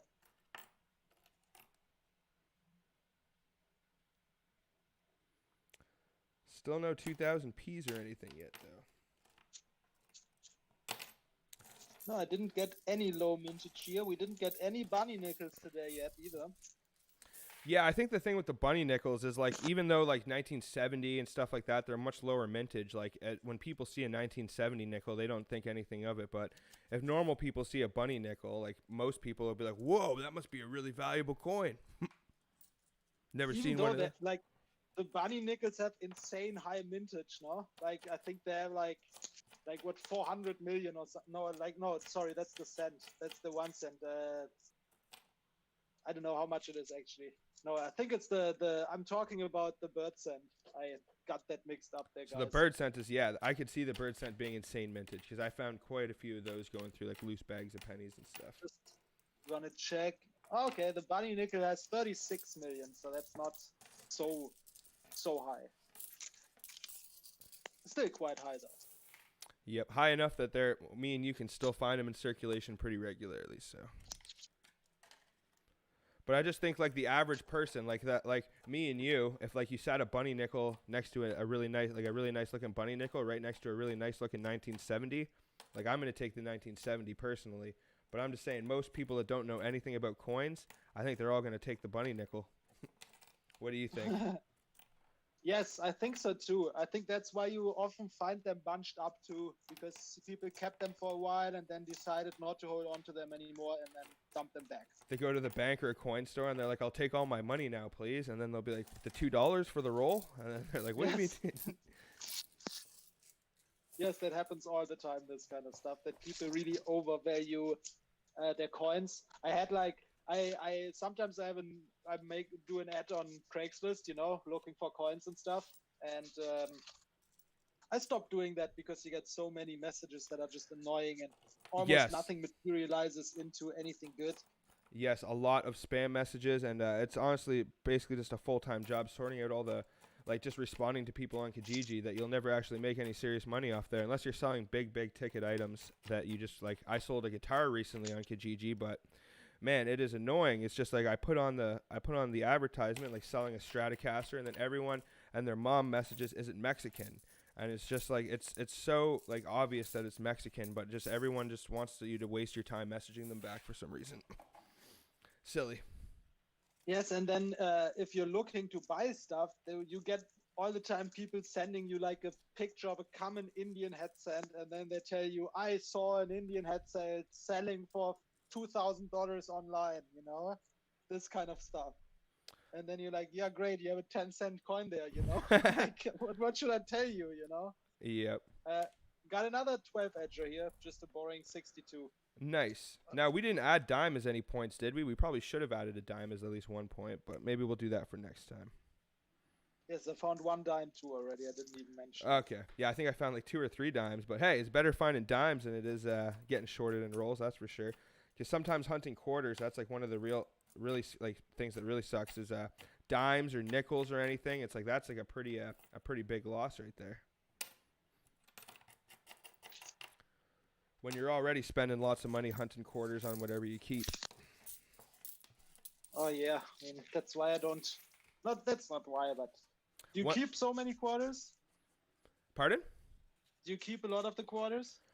Only like even when I show certain things in hunts, like sometimes I'll give like a second look after the hunt and I'll look at how many I actually have. Like especially like certain things like the colored poppies, like the 2008 poppies, like those are really common, and it's not like super uncommon to find them in good shape still. So it's basically like I just try and keep stock on certain items. So like I can never have enough of like the 2017 coloreds and the 2015 Canada Day coloreds, because if you can find like one of those in a hunt, it makes the whole hunt. But in terms of like the breast cancers and like the War of 1812 coloreds, I only keep like 5 of each of them on hand at max, and then I'll tune people in for hunts just to show them. Like I said, I like to show the American coin roll hunters and the American coin collectors just some of the variety we have here in Canada, because we can't hunt half dollars and stuff like that. So at least we can still, depending on what your interests are, a lot of guys like to hunt for the enamels and stuff. So it just gives you options. Yes.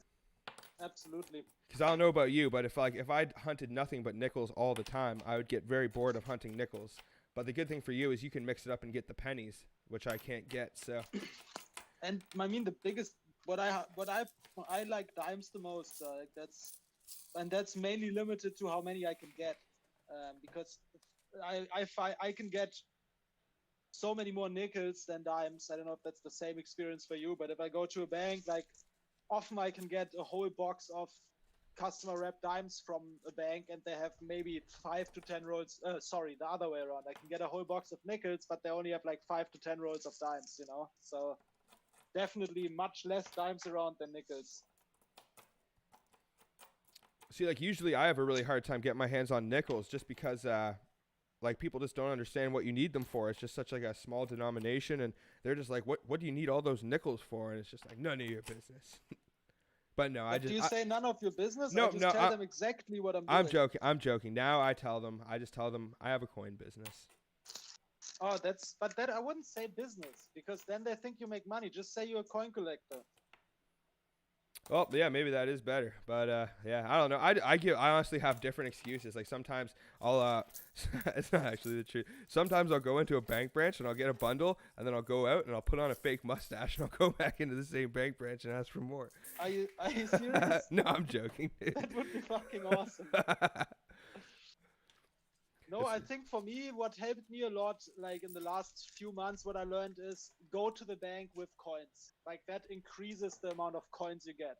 So I go into the bank with a whole box of dimes and I explain them, hey, I'm looking for a customer rep dimes and I have this whole box of brand new ones. Do you guys want to trade coins? That's how I do it at the moment.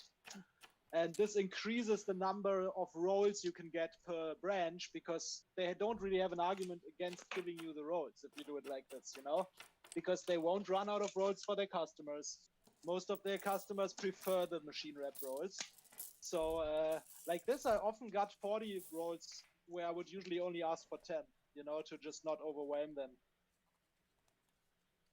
Good night, Mikey Mike. Thank you very much for stopping in and all the support, my friend. We definitely appreciate all of our American compatriots stopping in to support us Canadian coin roll hunters. We are a small but mighty community. I found another I found a 1991. Nice. My first low mintage coin today.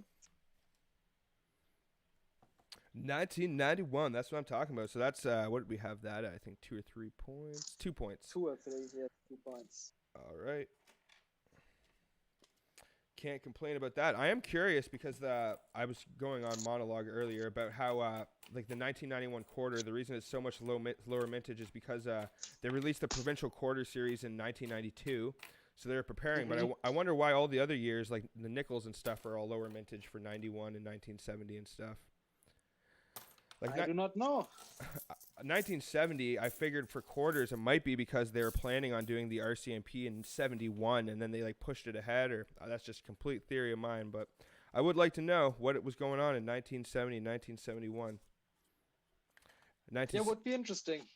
In 1970, they were all just smoking doobies and listening to rock and roll music, and they were just too busy to make coins, Yes, that might be the case. The year after the Summer of Love, 1969.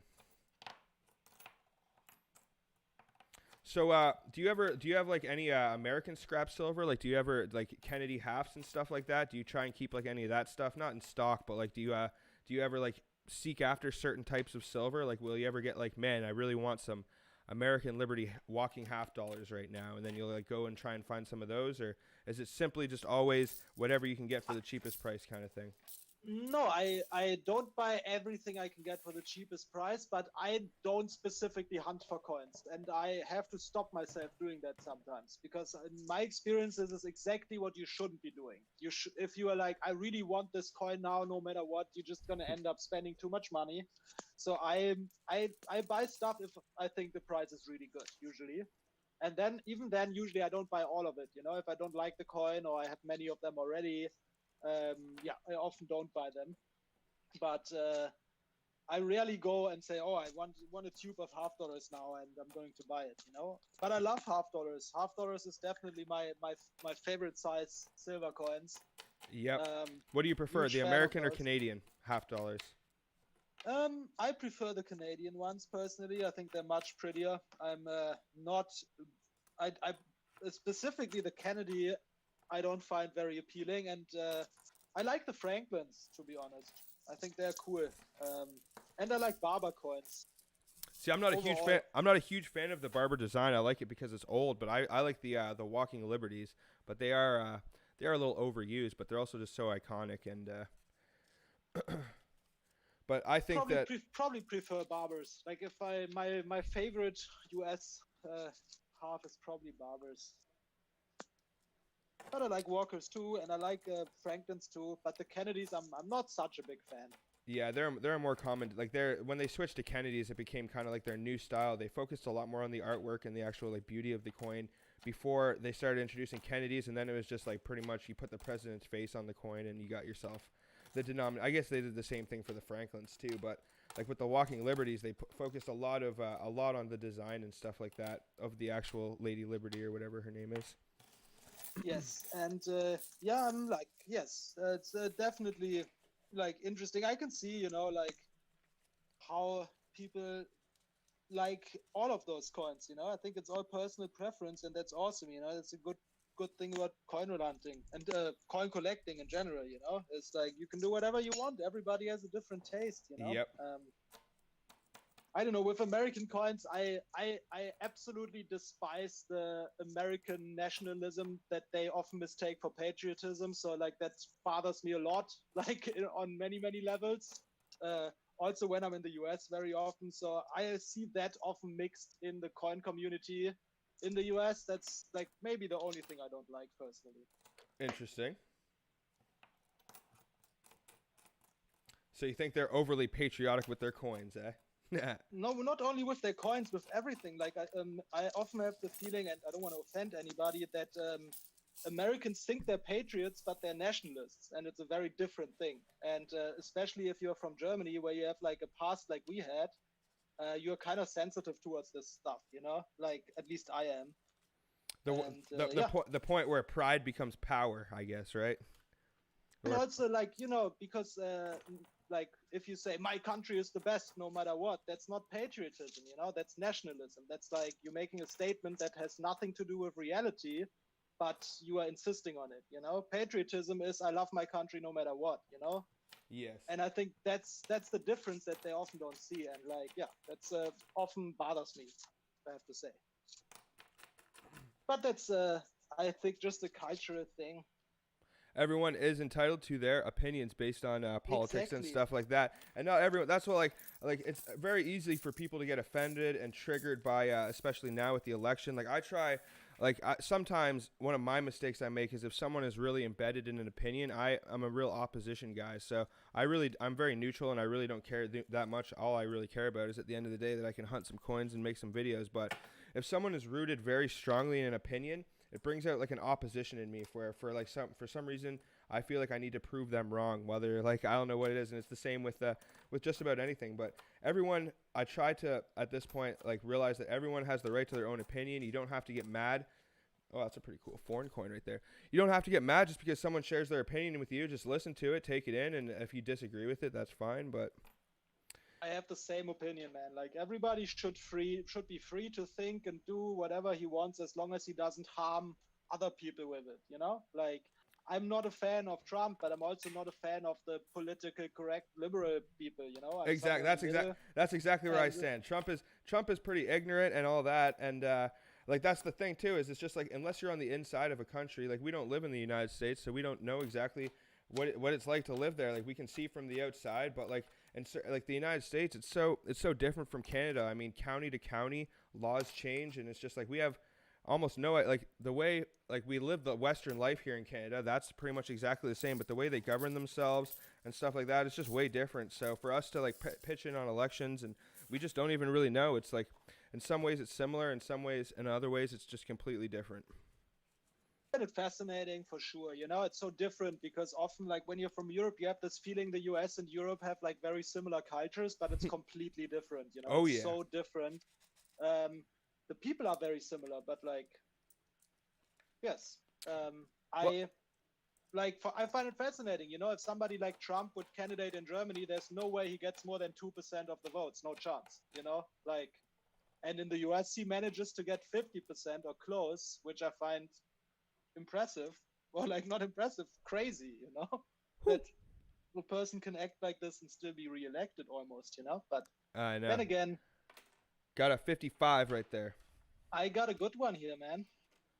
Two. Another round George had. 1940. I'll show you guys under the scope. Based on your religion, you would have voted Trump. I didn't realize you were religious, Coin Rings by James, my friend. But that is good. I mean, if you have faith, I am not overly religious myself.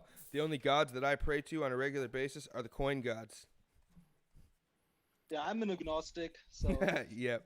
I don't pray but I do pray to the coin gods. I hope every hunt that they do bless me with KG5s and silvers and all that. It's more just a karma thing, but Yep, I try to But stay very apolitical to all this stuff. I mean, if you're overly opinionated towards it, like right, just the amount of hate that's going on in the world right now is just so unnecessary. Like, I mean, that's one of the things. Like Canada, I'm not going to say obviously that Canada is the best country in the world, but what I will say is for everybody that lives here in Canada, we are all extremely lucky. Of all the circumstances, of all the places we could have been born, of all the terrible circumstances you could have in life. I mean, in Canada, there's just about everybody. There are some people that are obviously less fortunate than others, but just about everybody has a chance. A lot of the people here are pretty good people. Doesn't matter where you are. And I agree with you. I think Canada is one of the best countries in the world. But there's And lots of I great mean, I countries. immigrated here very much on purpose, you know. So like, I totally agree.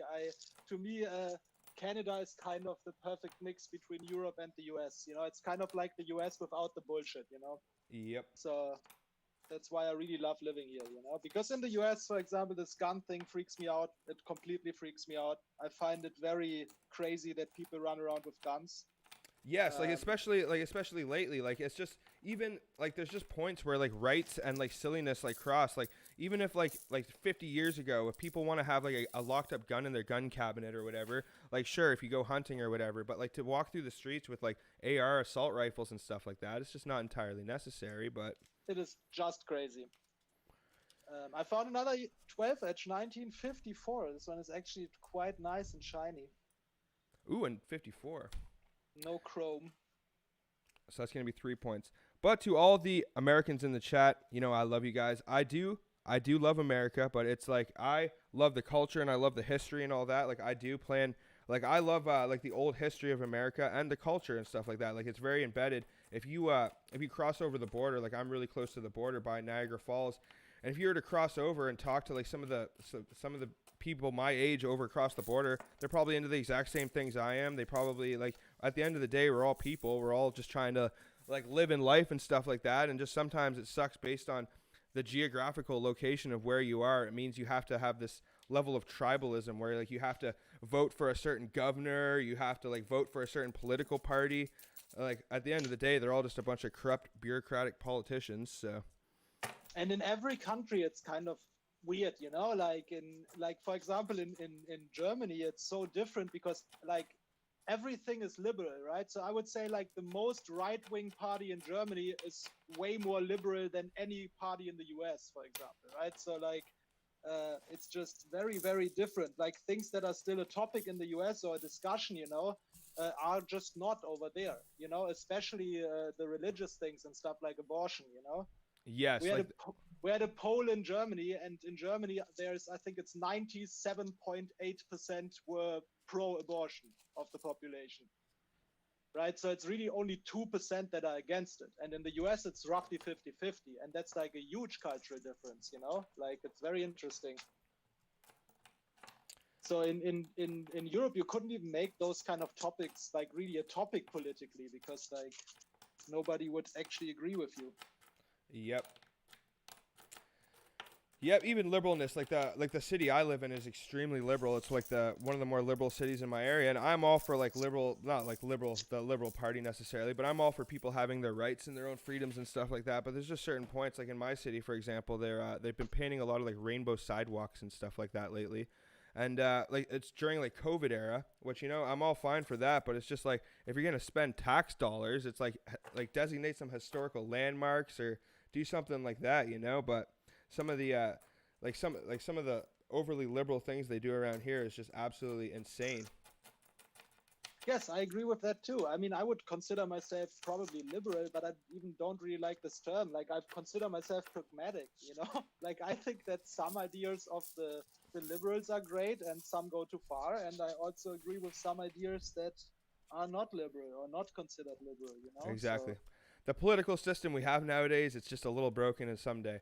All right, let's get to the chat, guys. I'm sorry. We've just been having a political debate. But I was saying for all my American fans, we love you guys too.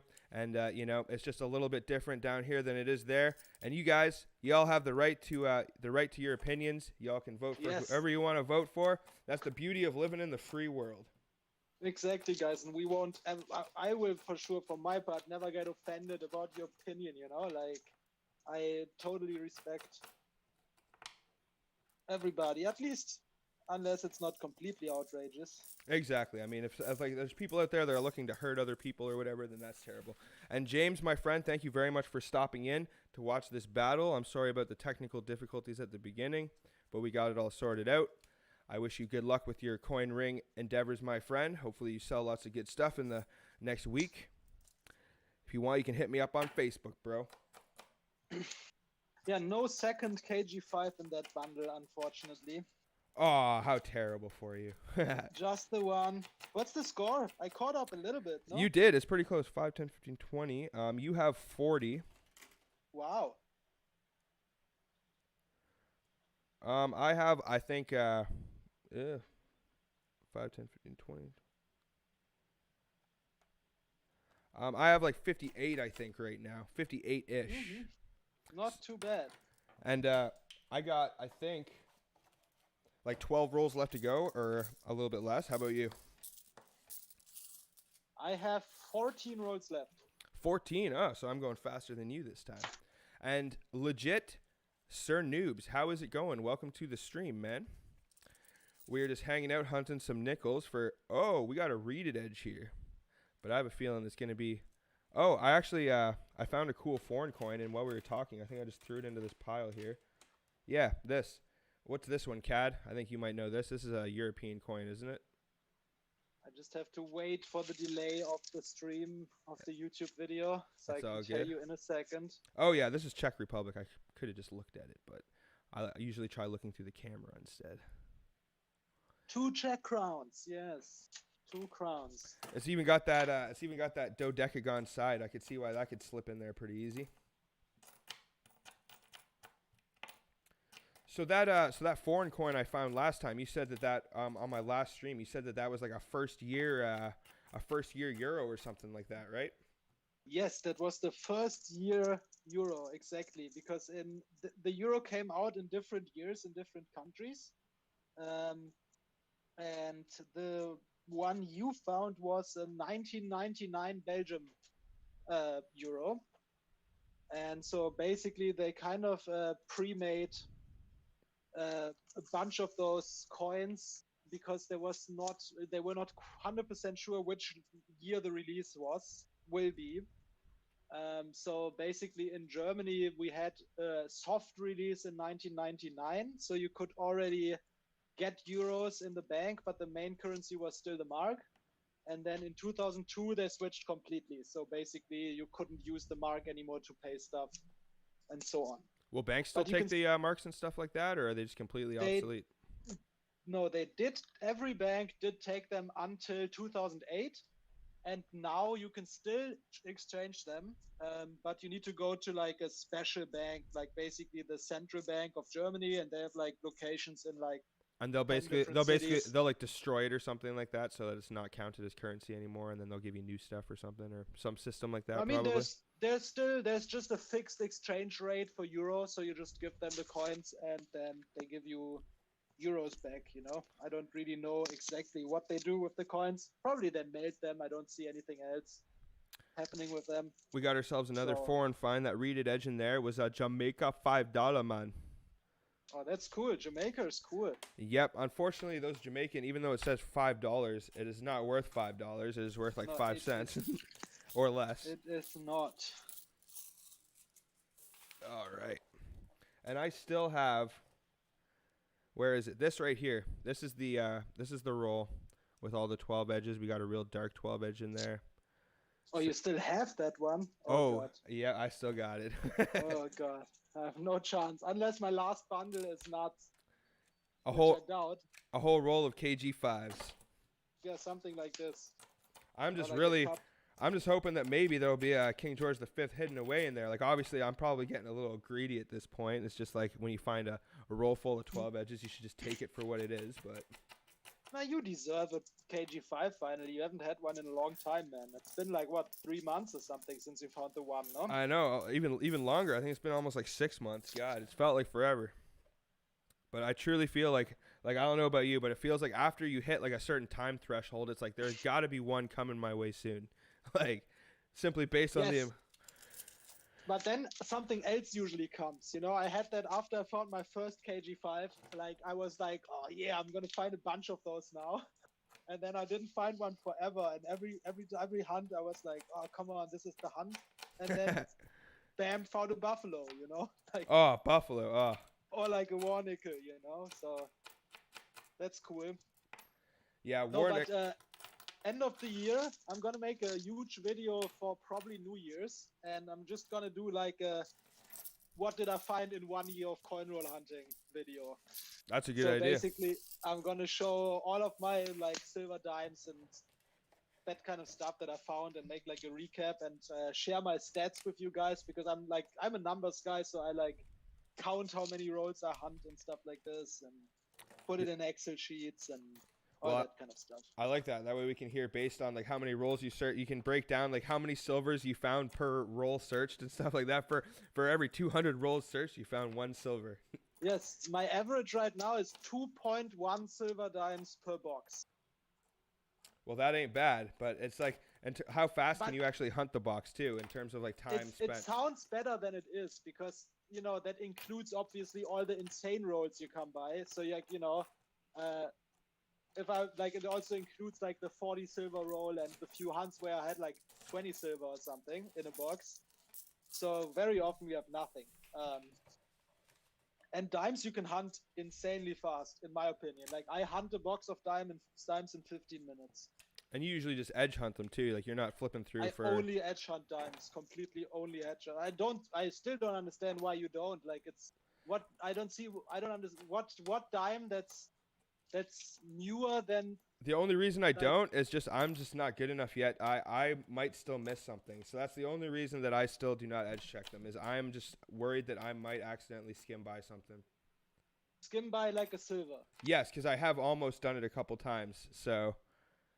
I mean, I look at all the nickel ones too, you know, because often they can be deceiving. But I think like there's a clear difference between a coin that's newer than 2000 or older than 2000. Like you can see that by the edge, for sure. 1959. Yeah, I think you've just dealt with so much silver. Like it's like as you're dealing with silver, you're buying it, selling it, or not selling it, but you're buying it on like an almost weekly basis. Like I'm still a little bit new to this. Like I've only been doing it for a year. So in terms of like seeing the edges and stuff like that, there's a 63. I still got some work to do. I'm not much. I do it maybe for a year and a half, you know, like the coin roll hunting, you know, like I had some coins before and collected before, but like the coin roll hunting is also very new to me. Well, here we go. You speak of the bunny earlier, and it shall appear. We got our first bunny. It shall appear. The first bunny nickel of this hunt. It's crazy. How many rolls combined? 200 rolls together and only 1 bunny nickel. That's really not much, no? Usually, like, they're pretty common to find. I really thought this was going to be an older Jefferson, but just a dirty one. Well, this was awesome, man. This is, I think this is by far the best. The technical difficulties kind of sucked at the beginning, but you finding the King George V, man, this is the most epic battle we've had so far. I definitely would love at some point to get like me and you versus some other people. That would be cool too. I don't know if you're ever down for that. I would be down for anything, man. I would. Like, I still hope we can pull off a penny hunt. I mean, we could hunt dimes. I'm just not sure if people in the stream would like that, you know? Yeah. It's just not fun for the stream, you know? Yep, it would be pretty, like, unless it's, like, I thought maybe if there was, like, a 3 or 4-way dime hunt, then maybe there'd be some more finds, but even still, like, I don't know how well our webcams will do picking up the dimes, because the webcam quality is not quite as good as the, camera quality, even on phones and stuff like that, so. Oh, yeah, my phone is 100 times better, even though it's a cheap one. And then New England Note says, how often do the 2005 V nickels show up in rolls? Way too often. In every roll? Yeah. Basically. Like I remember my first ever nickel hunt, I found like a bunch of them and I accumulated a full roll. And I think in my second hunt, I dumped them all right back into there because they're useless. Yes, no, they are extremely common. I think if you hunt a box, you could probably keep 50 of those. Like I think I might have even found I'm not 100%, but I may have found like some uncirculated rolls of those in the past as well and just thrown them back. But if I did, then I was pretty silly for that. Yeah, and I think they're one of the like they have a super high mintage too. Yes. If I'm not mistaken. Like probably like 3 to 500 million or something. 150 million, something like that. Not sure. Bo Edwards says he loves that you started this channel because you never see Canadian coin roll hunting. So thumbs up for you. Thank you, man. If anyone else is in here and hasn't given that thumbs up, I would appreciate it. And if you'd also like to see some more Canadian coin roll hunting, go check out my buddy and my competitor, CAD Roll Hunting. He is another fellow Canadian coin roll hunter from the West Coast. Okay, I'm on my last roll, and I have a good find in the last roll. A good find?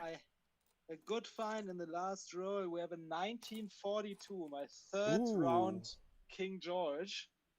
Put it under the microscope. Everybody can see it. But it's just a plain, no tom back, unfortunately. It is oh a plain... my dude! Well, that is weird. I just found a round rim George head. Oh, awesome! Is it gonna be perfect timing? Is it gonna be a 42 as well? Oh my God, dude! Whoa! What is it? Is it a 1942? So that is. We just simultaneously found the same coin. That's pretty cool. Man, that is some weird odds right there. Beautiful. Neither of them are tombacks, unfortunately, but that is insane, dude. What are the odds of that happening? Like other opposite ends of the country on the same stream, both finding the same round rim 1942. That's pretty crazy. Because you don't find many of those. I'm pretty happy to find 3 in 2 boxes. I think that's a pretty good score. There is a tomback for this year, right? And it's way more rare if you get it with the actual like yellowish toning on it or whatever, as far as I know. Uh-huh. It looks the same, but it'll just have the different metal composition. I think I have one actually coming online right now. So, but man, that's pretty dope. I'm done. How many rolls do you have left? 2 rolls. 2 rolls, including the good one. What do you guys want to see? Do you want to see some more just silver stuff, or like just my face, or? Well, you can probably just. Why don't you wrap up some of your finds of this hunt? I know they definitely probably want to see that KG5 again. I want to see it again. That's okay. I still have the microscope on screen, so let's put this KG5 in there again. So I think we're gonna just say by default that I win this hunt now, right? No more. You definitely won. I mean, we don't even have to count. Yep, because I just found this isn't even the good roll, and this one has a ton of 12 edges in it as well. 60. Can't compete with that. Don't you just love when you get the clear rolls and you can see all the 12 edges in it right away? Doesn't it make you all giddy to just get home and check it? Yes, it's cool. Especially if you can see some of them are chrome and some of the tomback ones you can see pretty well too. Do you find that? But I'm even more excited about the non-12 edgers that are in between the 12 edgers with rolls like this. You know what I mean? Are they George V? We found a 56 young head. That last one is all right there. Do you ever find that like some of the older round rim Georges will have like a bit of a thicker rim? Like sometimes you'll see a thick rim 12 edge in there. And look at this right here, guys. Oh, this is a nice little dump we just stumbled upon. We got ourselves. Oh, I think this might be the good roll. I might have accidentally opened the good roll first. Whoops. But 1953. Nice. You're going to break the 100 points today, my man. Oh, my God. A round rim George right up ahead of that. Let's see. 1942. 1940. Probably my least favorite round rim George year to find. Do you find a lot of 1940 George heads? Yes. Oh yeah. A lot of 40s, not many 37s. I didn't find so many. I think I found 1 or 2 37s so far. 1947. Beautiful. 63. Okay, guys, get 18 likes. If we get 20 likes, I'm gonna do a giveaway, a little one, guys. So, hit that like button, get it up to 20, and we do a little giveaway. Another 1950 George head right there. 62. I'm sorry I'm taking so long, bro. 69 and 70. So you don't hold on to any S Mint American nickels anymore, do you? Like, you've obviously accumulated a couple of those and there's no real point anymore. Or do you still hold on to some S Mints? I mean, not really, no. No, I just hold on to all American coinage. I don't see a reason at all to change them for Canadian money, even though the border is closed right now. But unless I need the money desperately, I would always keep the US nickels. I mean, it's just 30% more money, you know? Like, I keep all of the US coins I find. Yep, I've even some people have even told me that they'll just resell them on Kijiji, and they can make like a little bit extra. Like, they'll just sell them for like 5% more on Kijiji, and then some people will actually buy them. So hey, maybe Yes, I've seen people offering like 110 Canadian per $1 USD, but that's not still not enough for me. Like, I have the patience, you know. I think you have to have the patience with stuff like this. I yep. mean, of course, it's a different story if you really need the money and you can't buy food if you don't cash that stuff out. But I would advise to keep it, especially if you're living close to the border, you know. Yep. Yeah, I will probably get to keeping them eventually soon, but I would just rather have more coins to hunt than more coins sitting around not doing anything for me. But that's it for me. I have concluded this hunt. Now to accumulate all this pile of keepers. I think this honestly might be like one of my most epic like nickel hunts of all time, man. Yeah, it looks like you found a lot, man. I didn't. I found a lot of 64s, a few of the round Georges, and the KG5. So I see myself as a winner. I think we should like implement the rule that if you find a KG5, you just automatically win. You know. The KG5 is the It's golden just snitch won, of you know? the golden snitch, eh? Exactly. Just immediately done. Well, like I was Over. saying before, I don't think honestly either of us are walking away losers from this one. I mean, like No, I'm super happy. I scored the quantity, you scored the quality for sure. I mean, a King George V. That one was in good shape, and it was in 1927, correct, right? It is in 1927, and it's in very decent shape, as they usually are. So a 93-year-old nickel in circulation. Or sorry. Yes, that's it. Pretty cool. Or hopefully my math's right there. The math exposed. What's the oldest coin you ever found coin roll hunting? Well, I did find that George head. That one was old. That must be it. Honestly, I can't think of anything. You didn't find older. any like old foreign or something like this, or? No, I don't think so. I think that George is the oldest that I've found so far. What about you? I found a 1905 five Fennec in a dime roll once. And that's the oldest coin. 5 Fennec too. It was like it was meant for you to Yes. find. It was meant for me to find, and it was so unbelievably beat up from one side that I first of all had no idea what that is, and like then under the microscope you can just see the year and stuff. But like it was really rough condition. Well, that's pretty sweet though to be able to find such an old historic coin. I mean, over 100 years old. Like, what are the I like to know. Like, you like to do statistics. Like, I like to think of that too. Like the statistics of like if you search this many nickels, what is like the actual statistic of like if I search 100 rolls, are you guaranteed to find one 12 edge? Like, the only one that'll be able to figure that out is you, obviously. So we'll have to stay tuned for the end of the year video for that. But I don't do nickel stats. I only do silver stats, basically, right? So, like with nickels, I didn't do exact stats, how many rolls are hunted and stuff. But with dimes, I have very detailed information. Yes. well, we will all look forward to that. This was an awesome hunt. Everybody, I'd like to thank you guys all so much for stopping in. Bo Edwards, sorry I didn't get to your question. Let's answer his question before we sign out here. He wants to know, how often do you find bronze nickels while coin roll hunting? He was coin roll hunting in Ontario, which is my home province. And you found 2 full rolls of U.S. nickels, and one of them was a war nickel and a 1939 U.S. We find by bronze nickels, are you referring to the tombacks? Because have you ever found I also don't know what you mean by bronze nickels. I think he might mean Tomback, and if you do mean Tomback, which is the 1942 and 1943 Canadian nickels, I haven't found a single one yet. Have you found one yet, Cad? I did, yes. I found, and yes, they look. I understand now what you mean by bronze. Yes, Yes. I found some of those. I found maybe around 5. I would Really? guess. I haven't found a single one yet. Those are also one of like what I would call. They definitely have a premium. I would say they're worth 25 to 50 cents minimum to find those right there. Even if they're in bad shape, you can sell them. You can just lot them out and sell them for a decent price. So the Tombacks are even better than some of the other, like a 1945 Victory nickel. Like I love the color. I love the chrome. Yeah, there you go, right there.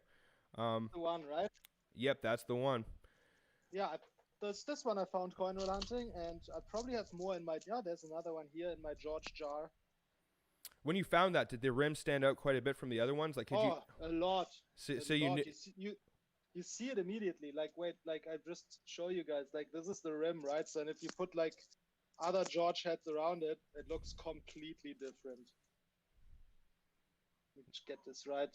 You see it? It's like completely different. So did you know right away, or were you like, what is this? Just a dirty yellow nickel, or were you like, oh, we got Tom back? I knew straight away this is a Tom bag for sure. That's awesome. All right. Well, hopefully that answers your question, Bo Edwards. Cad has found 5 of them. I still have yet to find a single one, but you know, it's it'll come hopefully. Just if you hunt them, you will find them. Is there anything you would like to say before you sign out, Cad? Do you want to give No, just thank you guys so much for watching. It was a lot of fun again, and we will do this soon. Yes, definitely. Again. Until the next one, everybody, Soiled Bear, New England Glass and Notes, everybody else, Mario Brothers, thank you very much for stopping in, guys. This was fun. Hopefully next time we can get the audio working a little bit quicker, but thank you guys for stopping in. Peace out, y'all. Make sure to check out Cad Roll Hunt.